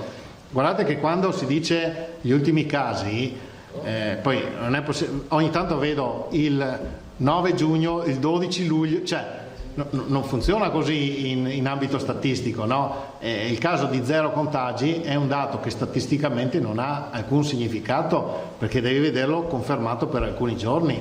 Per quello che dico, io non sono statistico, anche se ho fatto qualche esame di statistica, però deve essere confermato, insomma, quindi il dato di un giorno non è significativo. Idem, io non posso dire una data anche con questo modello, perché il modello ha dei margini di errore. Io l'ho fatta anche vedere la curva, no? E non è che ci sia la sovrapposizione perfetta, cioè, il trend, l'andamento è molto simile, non ci ha sbagliato di molto, ci ha dato la bussola su dove andare, ma il dato preciso, numerico, è impossibile da ottenere. Bene, se non ci sono altre domande chiudiamo qui, grazie agli assessori Lanzarin e Bottacin e buona domenica. Ormai le passate con noi, per quello che resta, buona domenica. Rientriamo in studio, quindi abbiamo sentito la conferenza stampa del governatore Zaia con gli assessori Lanzarin e Bottacin. Anche oggi tanti gli spunti, a cominciare dalla polemica tuttora in corso fra i pezzi da 90 della sanità veneta, Andrea Crisanti da una parte, Francesca Russo dall'altro. Crisanti, dirigente primario del laboratorio di microbiologia di Padova, fautore del modello VO e dei tamponi a tappeto, dall'altro lato invece Francesca Russo, che è dirigente del Dipartimento di Prevenzione della Regione del Veneto, con Zaia che ha tentato anche oggi di fare appunto da pacere, dicendo che gli scienziati non sono ronzini e sono appunto difficili da gestire. Crisanti è qui da 7 mesi, ha preso in mano il primo laboratorio di microbiologia di Padova, che è una Ferrari, se l'è ritrovata. Le parole di Crisanti, dice Zaia: io dico che il piano c'era, il piano di prevenzione, dico solo questo, ho un ottimo rapporto con lui, mi ha messaggiato anche ieri come ce l'ho con la dottoressa Russo. Sono come gli artisti, dice sempre Zaia riferendosi agli scienziati, ai virologi, ai medici, genio e sregolatezza, va tutto bene finché non c'è invasione di campo. Quindi vediamo come andrà a finire, anche perché questa mattina Crisanti ha rilasciato l'ennesima intervista al Fulmicotone, al quotidiano Il Fatto Quotidiano.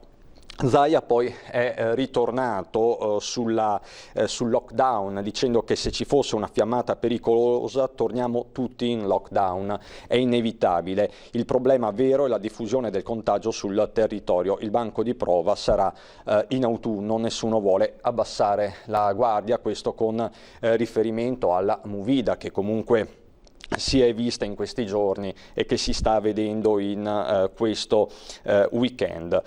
Tra l'altro proprio poco fa il governatore Zaia ha mostrato lo spot che aveva annunciato nei giorni scorsi proprio per lanciare un messaggio sia alla Movida sia allo Spritz, ma con tutte le precauzioni del caso. Siamo in grado di mostrarvelo. Questo è lo spot shock per certi versi che la Regione del Veneto diffonderà nelle prossime ore. Prego la regia di mandarlo in onda.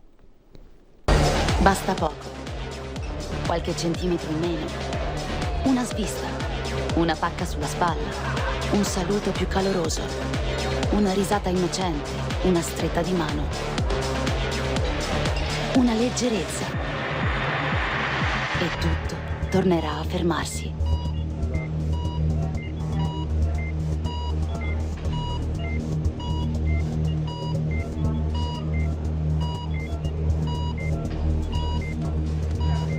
Il Covid-19 si combatte in ospedale, ma soprattutto fuori.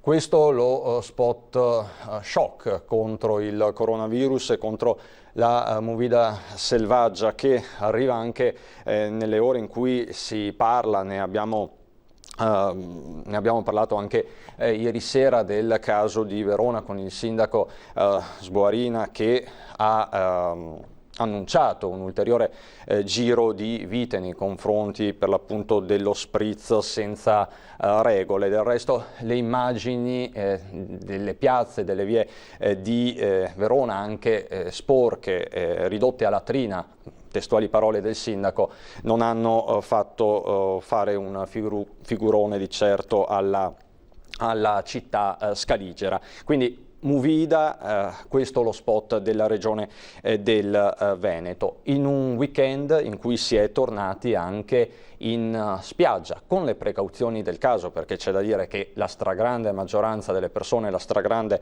maggioranza dei veneti continua a seguire le regole, a essere disciplinata e responsabile, ma non rinuncia per questo a una giornata al mare, soprattutto dopo 3 mesi di lockdown. Andiamo adesso in una delle nostre belle spiagge. Ieri siamo stati a Jesolo, nel pomeriggio ritorneremo probabilmente al Lido di Venezia. Adesso andiamo a Rosolina, la perla verde del Delta. Cominciamo con questo video.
Ovviamente ci viene voglia di mare e di vacanze guardando a queste belle immagini che ci arrivano dal cuore del Delta, immagini anche recenti, perché vedo che la spiaggia di fatto è ancora vuota. Penso che in queste ore si sia anche popolata. È così, Michele Grossato, presidente della Proloco di Rosolina. Che domenica è a Rosolina?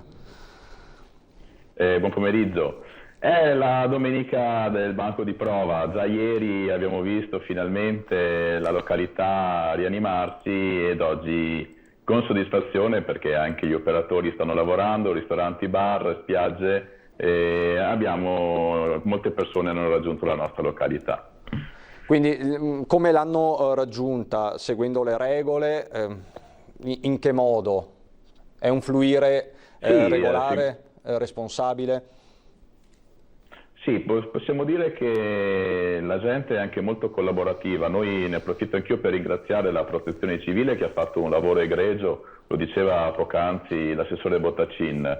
Abbiamo distribuito anche un semplice volantino con regole semplici da osservare, la distanza, i 5 metri, soprattutto per quanto riguarda la spiaggia. Noi abbiamo parecchie spiagge libere, come si sa. È un po' la difficoltà del comune, del tavolo turismo, era proprio quella la paura più che altro di gestire questi spazi, e invece abbiamo notato che la gente è molto collaborativa, molto attenta e scrupolosa, e si stanno attenendo a queste regole, soprattutto quando c'è la passeggiata lungo la passeggiata mare, che magari è il punto dove c'è un po' di più scambio, di più contatto con la gente, indossa la mascherina. Poi con le dovute cautele, quando uno si trova negli spazi aperti, la mascherina non ce l'hanno e hanno iniziato ad assaporare. Tra l'altro il meteo ci sta regalando anche delle bellissime giornate, e così le prime domeniche di elioterapia di sole che fa bene alla pelle e soprattutto fa molto bene all'umore dopo questo periodo di prigionia obbligata. Soprattutto all'umore, Grossato. Ecco, chiedo alla regia se può mettere in onda, abbiamo il volantino con le regole, il volantino che state diffondendo, quindi ricorda di mantenere le distanze di sicurezza, 5 metri quando posizioni l'ombrellone in spiaggia libera, 1,5 metri quando prendi il sole senza ombrellone, 1 metro quando incontri altre persone e ricordati di indossare la protezione, questo vale non solo nelle spiagge, rispettare l'ambiente. Anche questo vale sempre una buona regola, ma in questi momenti lo è ancora di più. Non costruire capanne o ripari con il legno, vietato campeggiare, vietato posizionarsi con ombrelloni, teli, sdraio sulla battigia. Questo per l'appunto per vivere una vacanza in tutta sicurezza. Vedo che avete anche lanciato un hashtag, sicuramente Rosolina Mare Natura Turismo. Quindi diciamo vi siete dati poche regole, ma mi pare molto chiare e precise. Grossato, le chiedo di rimanere in linea con noi qualche minuto perché mi devo collegare con Filippo Fois e Sandro Ponchio che si trovano all'esterno dell'unità di crisi della Protezione Civile di Marghera. Filippo, mi senti?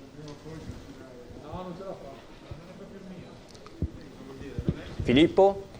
Buongiorno, mi senti? Sì, buongiorno. Ecco, sì, ti sento forte e chiaro. Buongiorno perfetto, Cristian, e Filippo. buongiorno a tutti i nostri telespettatori, buona domenica. Sì, io vi sento benissimo.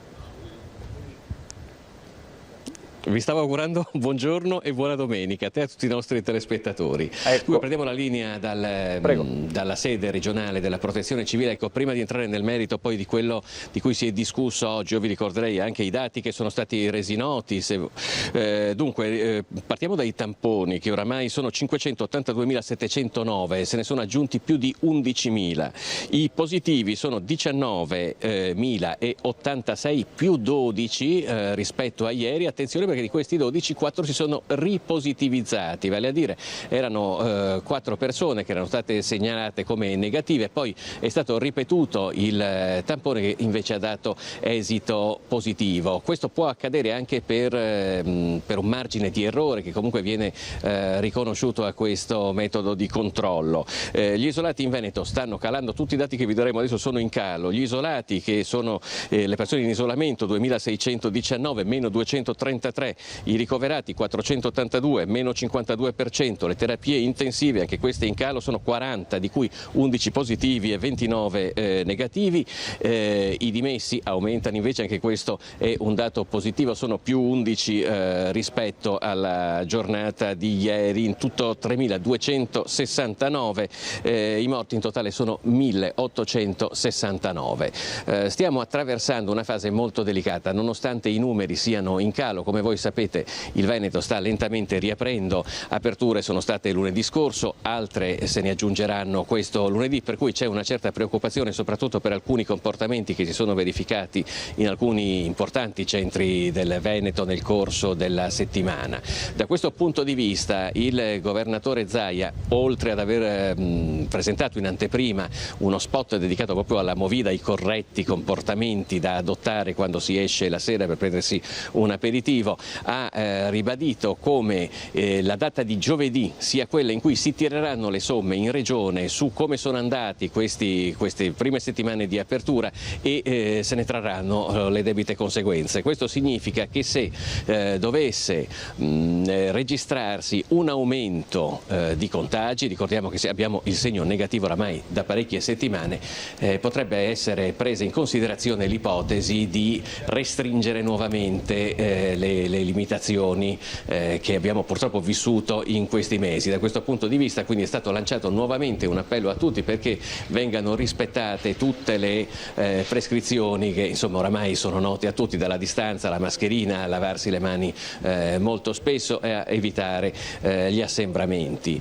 Il Presidente Zaia è tornato anche sulla polemica che c'è stata ieri tra virologi, tra il professor Crisanti e la dottoressa Russo, che è il capo dipartimento prevenzione della regione. Ha detto sono cavalli di razza, sono tutti dei validissimi professionisti, a volte però scusatemi, un po' come gli artisti sono genio e sregolatezza, ma insomma il Presidente si è assunto un ruolo di paciere, ricordando che insomma fanno tutti parte di una squadra composta da tantissime persone che in questi mesi si sono date parecchio da fare, e da questo punto di vista soprattutto dobbiamo ricordare i volontari della Protezione Civile. Oggi l'assessore regionale Bottacina ha dato un po' di numeri, sostanzialmente è stato calcolato che sono il maggior donatore in Veneto durante la crisi del coronavirus, 22 milioni di euro, così a tanto è stato quantificato il numero di ore che sono state donate dai volontari, che sono circa 8.000 che si sono dati da fare in questo periodo. Tra l'altro ricordiamo, tra le tante imprese che sono state compiute c'è stato anche quello di riattivare 5 strutture, 5 ospedali in 5 giorni. Filippo, ti ringrazio, c'è un problema di ritorno dell'audio, quindi ti ringrazio, buon lavoro, torneremo a collegarci con te nel corso della nostra diretta nel pomeriggio e questa sera. Grazie a Filippo Fois e Sandro Ponchio dall'unità di crisi della Protezione Civile di Marghera. Noi ritorniamo a Rosolina perché ci sta aspettando il presidente della Proloco, Michele Grossato, con cui stavamo parlando delle misure di sicurezza che si stanno adottando nelle spiagge del litorale. In questi giorni vi stiamo raccontando dei preparativi sui nostri arenili, da Bibione a Rosolina per l'appunto. Qual è il clima, Grossato, tra gli operatori balneari, gli albergatori? Che aria si respira a Rosolina? Ma dopo sicuramente un'area di sconforto che purtroppo era generale, da alcuni giorni diciamo che c'è un po' più di ottimismo, soprattutto per quanto riguarda le prenotazioni, in quanto stiamo rilevando che ci sono persone nuove che stanno prenotando la nostra località, al di là dei clienti, quelli consolidati che da anni conoscono Rosolina Mare. Abbiamo proprio fatto caso, confrontandoci con il tavolo, che ci sono numerose persone che chiedono informazioni, prenotano la vacanza, soprattutto per i mesi di luglio ed agosto, e che vengono per la prima volta. Perciò probabilmente gli appelli lanciati anche dal governatore Zaia di scegliere Veneto, di fare la vacanza in Veneto, stanno raccogliendo i frutti. Quindi Grossato, lei... Lo stesso con il direttore dell'isola di Albarella, no? Che è la seconda località turistica sempre qui del nostro comune, loro che hanno un'offerta maggiore con villette con piscina, le famiglie ad esempio cercano la vacanza con la villetta con piscina. Diciamo che ci stiamo un po' adeguando un po' alle normative, un po' a quello che è stato un po' il post-coronavirus, e adeguando un po' la vacanza, il stile di vacanza a quello che il nostro territorio può offrire. Tra l'altro ci è stata riconfermata la bandiera blu, quest'anno è stata anche per la prima volta assegnata alla spiaggia di Porto Tolle, e tutto il delta del Po adesso può issare sulla bandiera la bandiera blu, perciò le spiagge del delta del Po ancora una volta si dimostrano compatibili con un ambiente sano, un ambiente incontaminato dalla spiaggia e dall'entroterra, dalle pinete e dalle lagune. Diciamo che Presidente, dalla vostra avete spazi che comunque sono ampi. Questo farà la differenza? Noi sì, sono viste nelle immagini che avete mandato in onda in apertura, girate da Matteo Favero. Noi abbiamo la fortuna di avere gli arenili molto ampi. La maggior parte degli stabilimenti balneari non ha neanche dovuto avere difficoltà a posizionare gli ombrelloni secondo i dettami, in quanto i 5 metri e le interfile diciamo che erano già rispettate, perché abbiamo sempre garantito tra un ombrellone e trafila spazi molto ampi, infatti si vede anche dalle foto aeree. Gli accorgimenti sono magari sui camminamenti, sull'arrivare al bar, che quasi tutti ormai gli stabilimenti balneari, mi dicevano i presidenti di 2 consorzi, si sono attrezzati con delle app, uno dal proprio ombrellone col proprio telefonino scarica l'app, può fare l'ordine e può avere la consegna direttamente all'ombrellone, così si evita anche l'affollamento al chiosco del bar. Ho sentito anche ieri gli spettacoli viaggianti, noi abbiamo un paio d'aree di Luna Park, di cui una molto grossa e permanente. Anche gli operatori del divertimento, visto le aperture che sono state fatte, hanno confermato la loro presenza, alcune giostre sono già arrivate, alcune arriveranno nelle prossime settimane, perciò anche da questo punto di vista possiamo offrire, soprattutto per la clientela più giovane, anche l'alternativa alla spiaggia, che è il giro in giostra. Certo, infine, Presidente, tra l'altro proprio... lo ricordiamo, l'ordinanza regionale, la nuova ordinanza regionale che entrerà in vigore dalla mezzanotte di oggi, apre per l'appunto le aree giochi per bambini, questo anche all'interno delle strutture ricettive, quindi anche degli stabilimenti balneari, e apre anche i parchi tematici, quindi i Luna Park. Voi siete pronti quindi a partire anche con questo genere di intrattenimento? Siamo pronti a partire anche con questo genere di intrattenimento. Abbiamo avuto anche delle domande di alcune attività di circo, dei circhi che vorrebbero stazionare nella nostra località. Vediamo se riusciamo ad accogliere anche loro durante la stagione, visto che con il lockdown hanno avuto grossi problemi, e perciò un po' alla volta chissà che la macchina inizi a girare per tutti. Noi, Presidente, se non sbaglio, ci eravamo sentiti all'incirca un mese e mezzo fa, forse anche di più, quando il lockdown, eravamo in pieno lockdown, e nelle sue parole c'era molta meno fiducia. Significa che qualcosa è cambiato? Lo state vedendo quindi anche dai numeri, dalle tendenze, come diceva lei prima? Sì, sicuramente all'inizio il pessimismo era generale, adesso abbiamo dei segnali che ci sostengono. Ieri sera, ad esempio, il primo sabato sera, sia a Viale dei Pini che Piazza San Giorgio, c'erano parecchi ragazzi giovani che sono riversati, però con la mascherina, hanno fatto il loro spritz, si sono fatti la loro passeggiata serale, perciò vuol dire che la gente è attenta. Nessuno di noi, penso, abbia voglia di ritornare, regredire di un mese. La situazione è stata veramente difficile per tutti, perciò con il buon senso di ognuno di noi possiamo mantenere questo trend, mantenere questa possibilità di svagarsi, di riposarsi, di stare all'aria aperta. Sì, bisognerà avere queste regole comportamentali che tutto sommato fanno un po' parte ormai del nostro vivere, però col buon senso e con l'aiuto di tutti riusciremo ad affrontare anche quest'estate. I numeri, diciamo, che sono abbastanza buoni. Abbiamo visto anche ieri i camperisti, ad esempio, che erano completamente spariti. Per la nostra località, che ha il turismo plein air, è una bella risorsa. Le biciclette che hanno iniziato con il cicloturismo a percorrere i viali della Pineta. Insomma, diciamo che tutta la macchina si sta muovendo, e speriamo di colmare un po' questi 60 giorni che sono stati veramente devastanti, soprattutto per l'economia veneta, l'economia di tutti, e il turismo ne esce con le ossa rotte. E ci sono controlli quindi in corso, immagino, da parte delle forze di polizia municipale? Si sta monitorando che comunque questo flusso sia regolare nell'interesse di tutti? Si sta monitorando, si sta controllando, però è stato riscontrato già dall'altro ieri, che gli operatori turistici, commercianti, l'associazione Amare Rosolina, ad esempio, ha già fatto un paio di giornate di formazione anche proprio per i bar e i ristoranti, per garantire le distanze e tutte le norme previste. la polizia locale, la protezione civile stanno facendo un'operazione più che altro di informazione, però abbiamo riscontrato che la gente è molto ben informata, è molto attenta e collaborativa, e questo è un bel segnale che invece non abbiamo bisogno di punire con delle multe e delle sanzioni, ma semplicemente fornendo un volantino, un vademecum, dando informazioni, tutti si può vivere in maniera serena e tranquilla e andare a casa dopo una giornata di domenica dal mare non con la rabbia di aver preso una sanzione o una multa.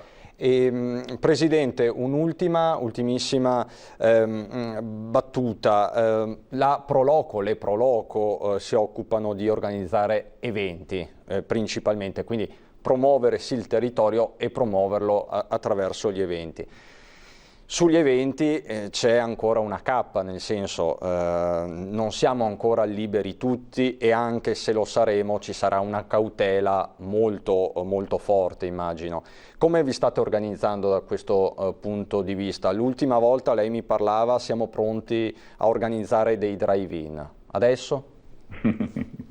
Sì, l'idea di drive-in ho visto che è stata anche presa in considerazione da molti. Proprio in questi giorni stiamo discutendo, perché Rosolina Mari si è sempre evidenziata anche per l'offerta dell'intrattenimento post-sole.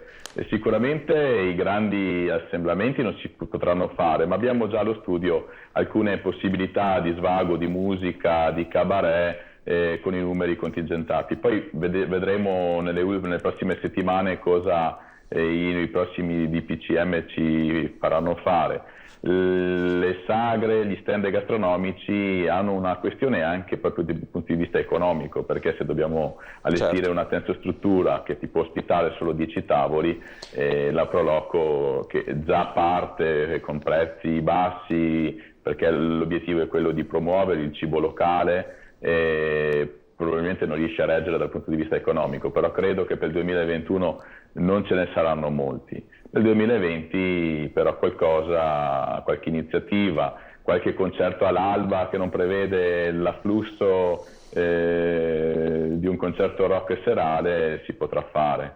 Lo stiamo studiando in questi giorni, nelle prossime settimane speriamo di offrire anche, oltre a Luna Park e oltre allo struscio serale, anche qualcosa di più qualche evento, quindi nostri turisti. Per molti ma non per tutti, è già qualcosa rispetto a quello che si profilava qualche settimana fa. Michele Grossato, presidente della Proloco di Rosolina, grazie per essere stato con noi, buon lavoro, buona estate. Buon lavoro anche a voi di Antena 3 e buona domenica a tutti. Grazie. Adesso per noi c'è una breve pausa pubblicitaria, poi andiamo sui colli e anche in Valbelluna, nel Feltrino. A dopo.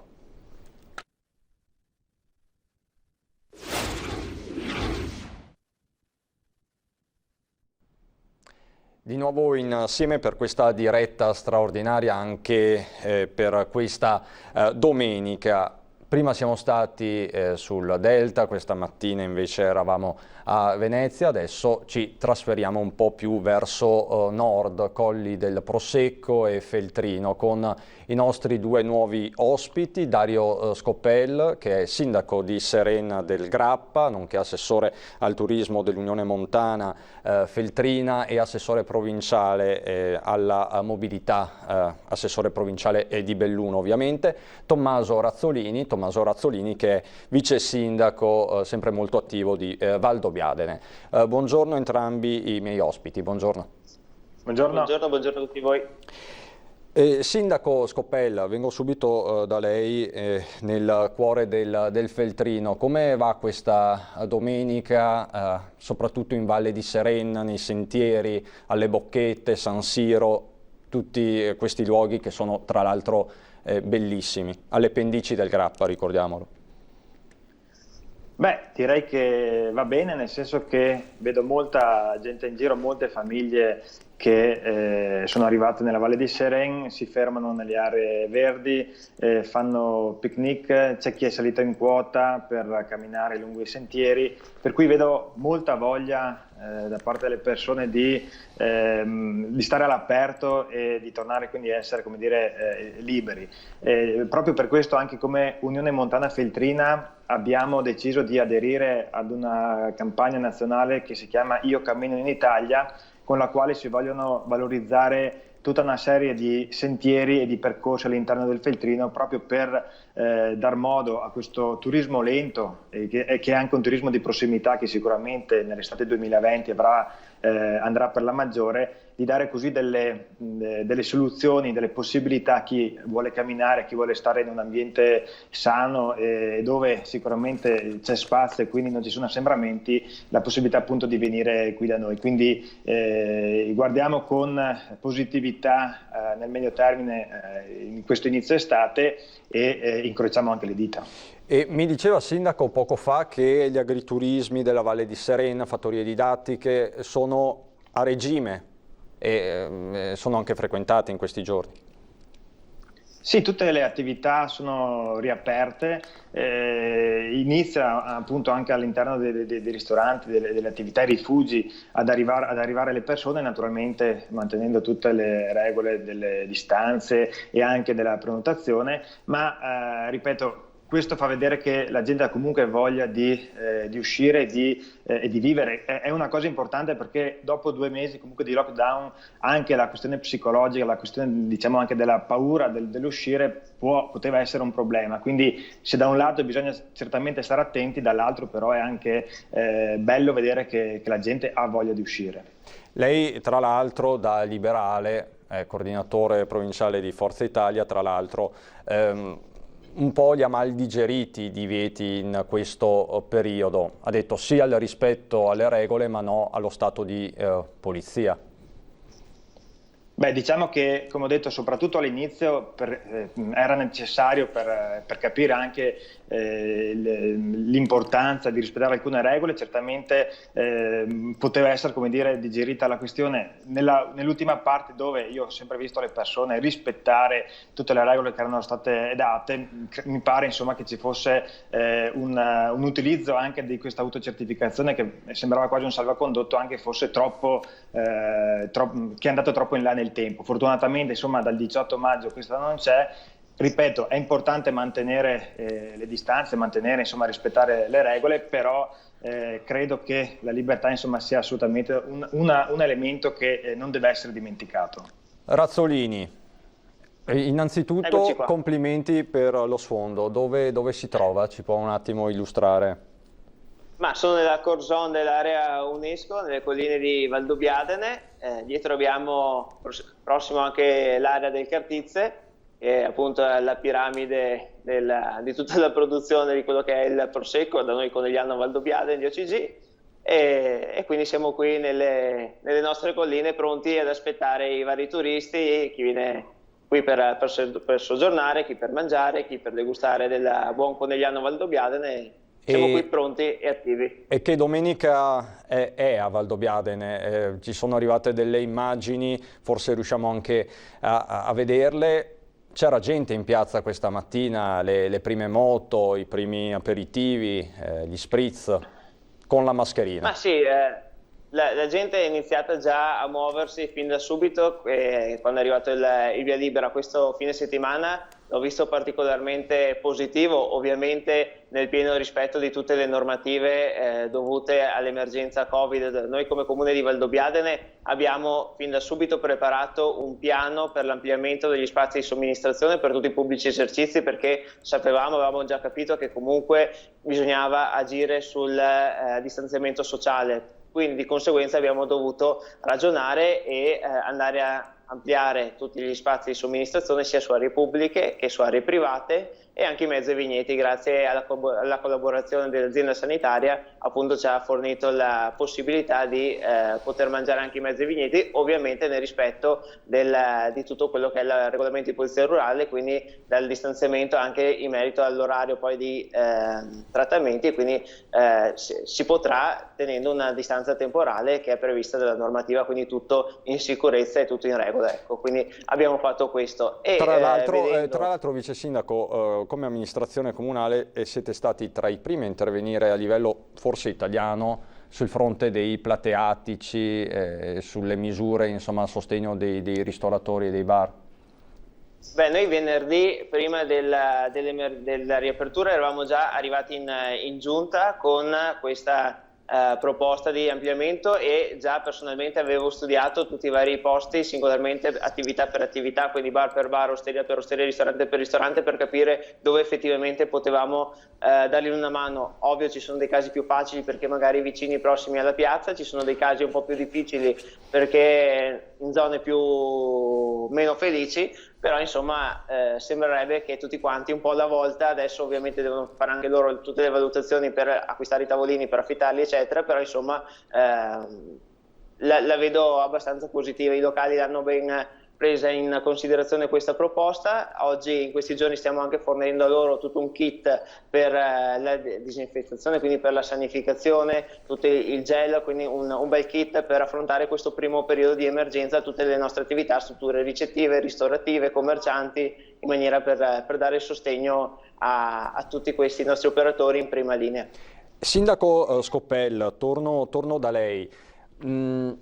Sarà l'anno, diceva lei stesso prima, del turismo slow, del turismo a chilometri zero, quindi le vostre zone, Colli del Prosecco UNESCO, Valbelluna, Feltrino, sono luoghi che probabilmente conosceranno una certa fortuna.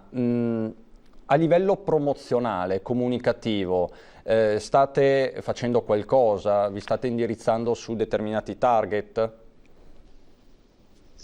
Beh, allora, come dicevo prima, insieme al Consorzio Dolomiti Prealpi, che è il consorzio, diciamo, di promozione turistica del Feltrino e Valbelluna, appunto abbiamo aderito a questa campagna del Io cammino in Italia, ma certamente il target sarà proprio questo, quello rivolto alle famiglie, rivolto a chi ama la natura, rivolto a chi ama camminare, e su questo appunto si stanno concentrando gli sforzi, anche facendo arrivare dei giornalisti del turismo, diciamo, italiano, proprio per andare a valorizzare il nostro territorio e per queste caratteristiche che riesce a dare. Ecco, giornalisti italiani, perché il target, certo, di fatto è quello. So che il Consorzio Prealpi stesso si era mosso negli anni scorsi con giornalisti di stampa straniera, di stampa estera, ben guidati poi da Lionello Gorza della birreria Pedavena e quant'altro.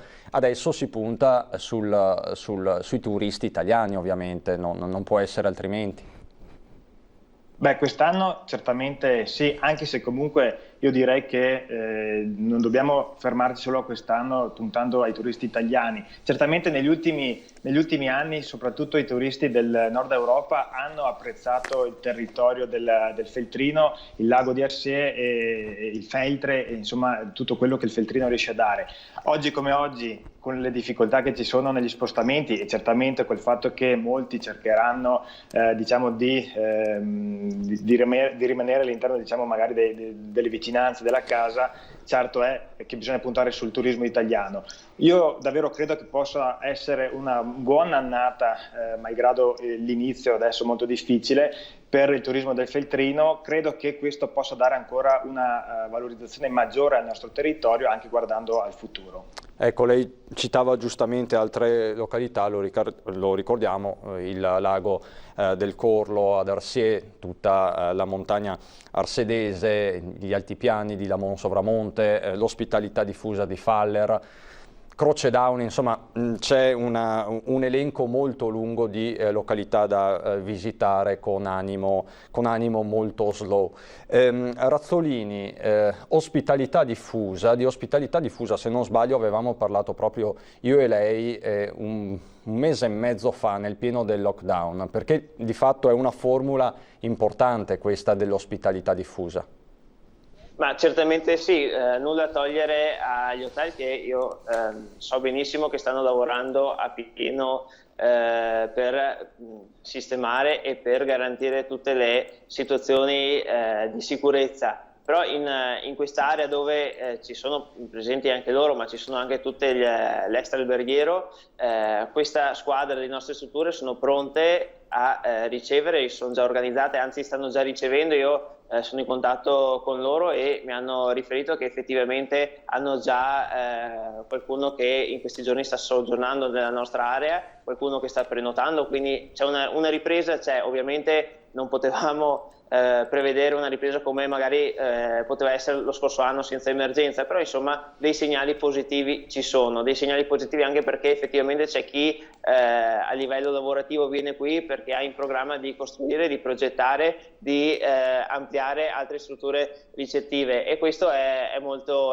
importante, perché vuol dire che nonostante questa emergenza il turismo qui sarà comunque ancora una chiave futura, e quindi c'è gente che ha voglia di investire in questa area per questa motivazione. Quindi dei segnali di ripresa ci sono, non sono deboli, ci sono in maniera anche molto positiva, ovviamente principalmente per italiani. I turisti stranieri non hanno disdetto alcune prenotazioni per agosto, per luglio, quindi ci sono ancora prenotazioni che sono rimaste lì. Ovviamente qualcuno sì, anzi la maggior parte ha disdetto, ma c'è ancora qualche tra virgolette temerario, ma insomma non c'è motivo per disdire verso luglio e verso agosto le proprie prenotazioni. Ma ovviamente il turismo oggi è interno, si sono visti già italiani venire a dormire qui, insomma in questa settimana è la prima settimana, e quindi siamo positivi. Ovviamente le nostre colline, quindi tutto il nostro territorio bello ampio, ma insomma parlo anche delle Vette Feltrine, visto il collega sindaco che da quelle zone molto belle dove anch'io ho avuto modo di andare a far camminate, quindi tutto questo sistema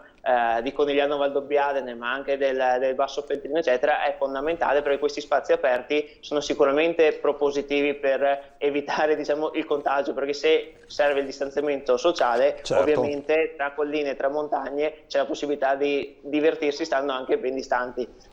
Ottimo, vi chiedo di pazientare qualche minuto, vorrei soffermarmi poi con voi su alcune questioni amministrative, ma subito dopo la pubblicità. A dopo.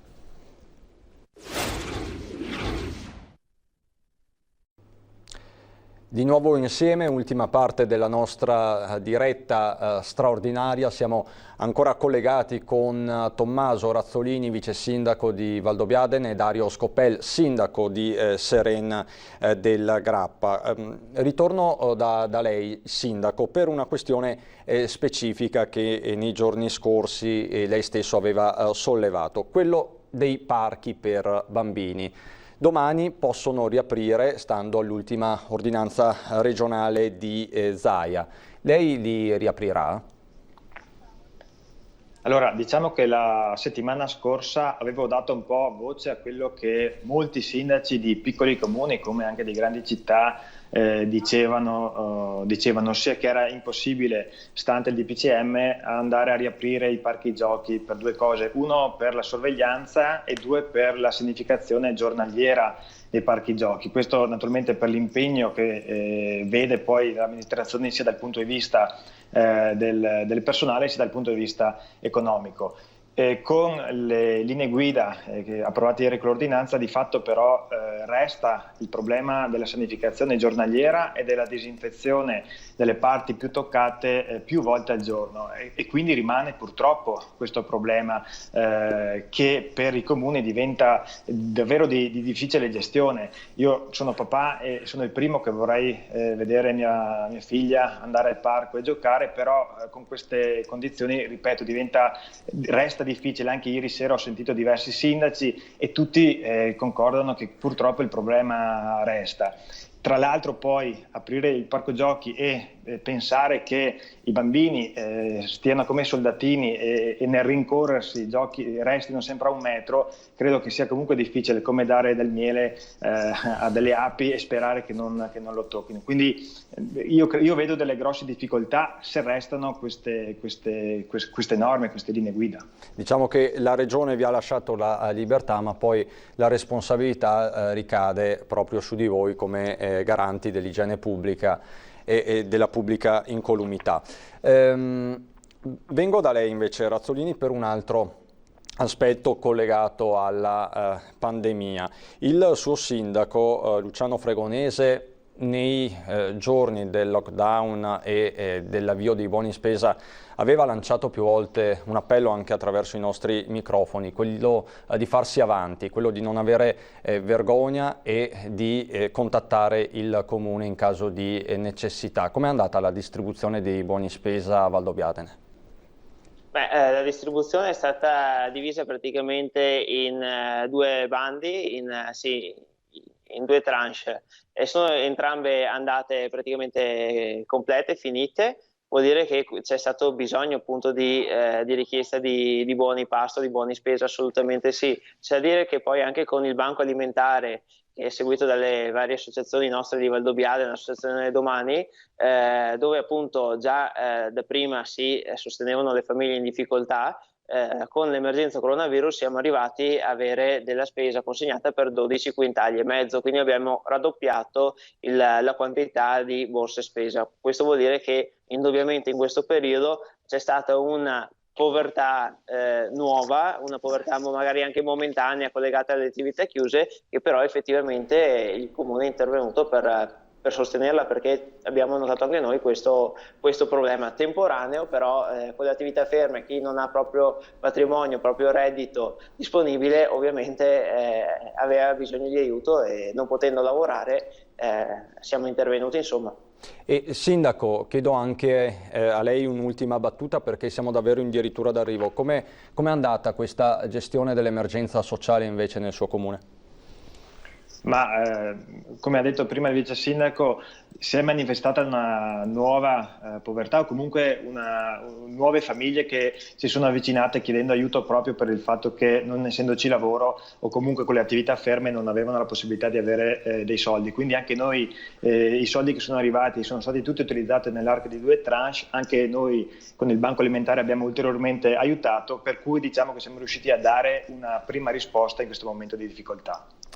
Perfetto, io davvero vi ringrazio, perché abbiamo fatto una carrellata degli argomenti principali e siamo partiti dalla speranza, perché di fatto valorizzare il territorio, soprattutto quando c'è un bel territorio da valorizzare, è il primo passo verso la normalità e la fiducia. Quindi grazie a Dario Scopella, sindaco di Serena del Grappa, e Tommaso Razzolini, vice sindaco di Valdobbiadene. Grazie, buon lavoro a entrambi. Arrivederci. Grazie mille. Grazie. Adesso per noi c'è un'altra breve pausa pubblicitaria, poi ci rivediamo qui per tirare le fila della mattinata.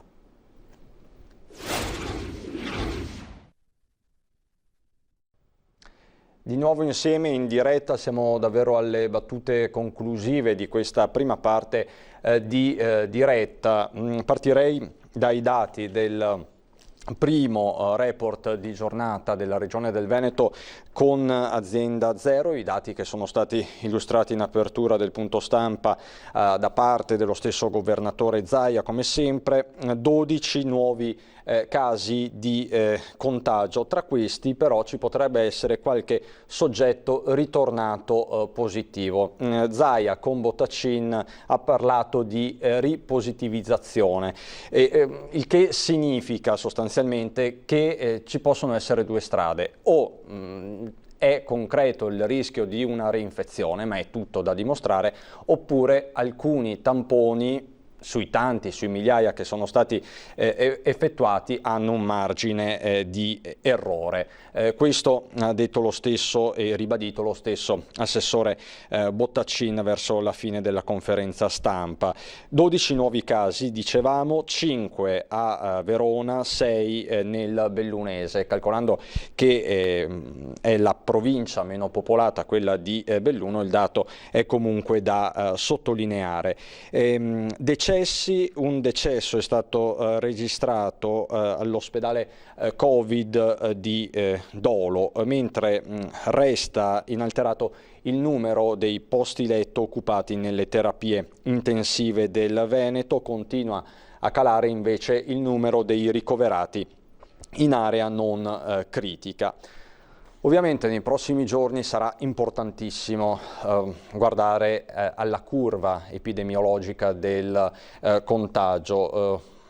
Lo stesso Zaia ha parlato di un giro di boa previsto fra 10 giorni. Se fra 10 giorni i dati continueranno a essere bassi, la fiducia potrà prevalere per davvero, perché di fatto ci sarà la prova del 9 su questi primi giorni di apertura, che hanno visto anche scene come questa che vediamo e che sta facendo il Giro d'Italia e non solo. Sono le immagini diffuse in queste ore del venerdì sera a Verona, con relativa arrabbiatura del sindaco Sboarina, che è arrivato un ulteriore giro di vite con un divieto di consumo di alcolici all'aperto. Sboarina che ieri sui social ha parlato espressamente di una latrina, una città di fatto che si è ritrovata sporca dopo un venerdì sera decisamente inaccettabile. Queste le immagini che hanno fatto il giro dei social e delle televisioni, non solo italiane. A tal proposito è ritornato proprio sulla movida selvaggia anche il governatore Zaia. Nei giorni scorsi aveva preannunciato Zaia uno spot shock, dai contenuti shock proprio contro lo spritz senza regole. Questo spot è stato mostrato in anteprima nel corso del punto stampa. Io chiuderei questa prima parte di diretta straordinaria riproponendolo, perché è un messaggio che deve assolutamente passare. È tutto, noi ritorniamo in diretta con la collega Daniela Sizia alle 17:30. Ringrazio e saluto Italo Morao e Tony Esposito dalla regia. Buon proseguimento di giornata. Basta poco, qualche centimetro in meno, una svista, una pacca sulla spalla, un saluto più caloroso, una risata innocente, una stretta di mano, una leggerezza, e tutto tornerà a fermarsi.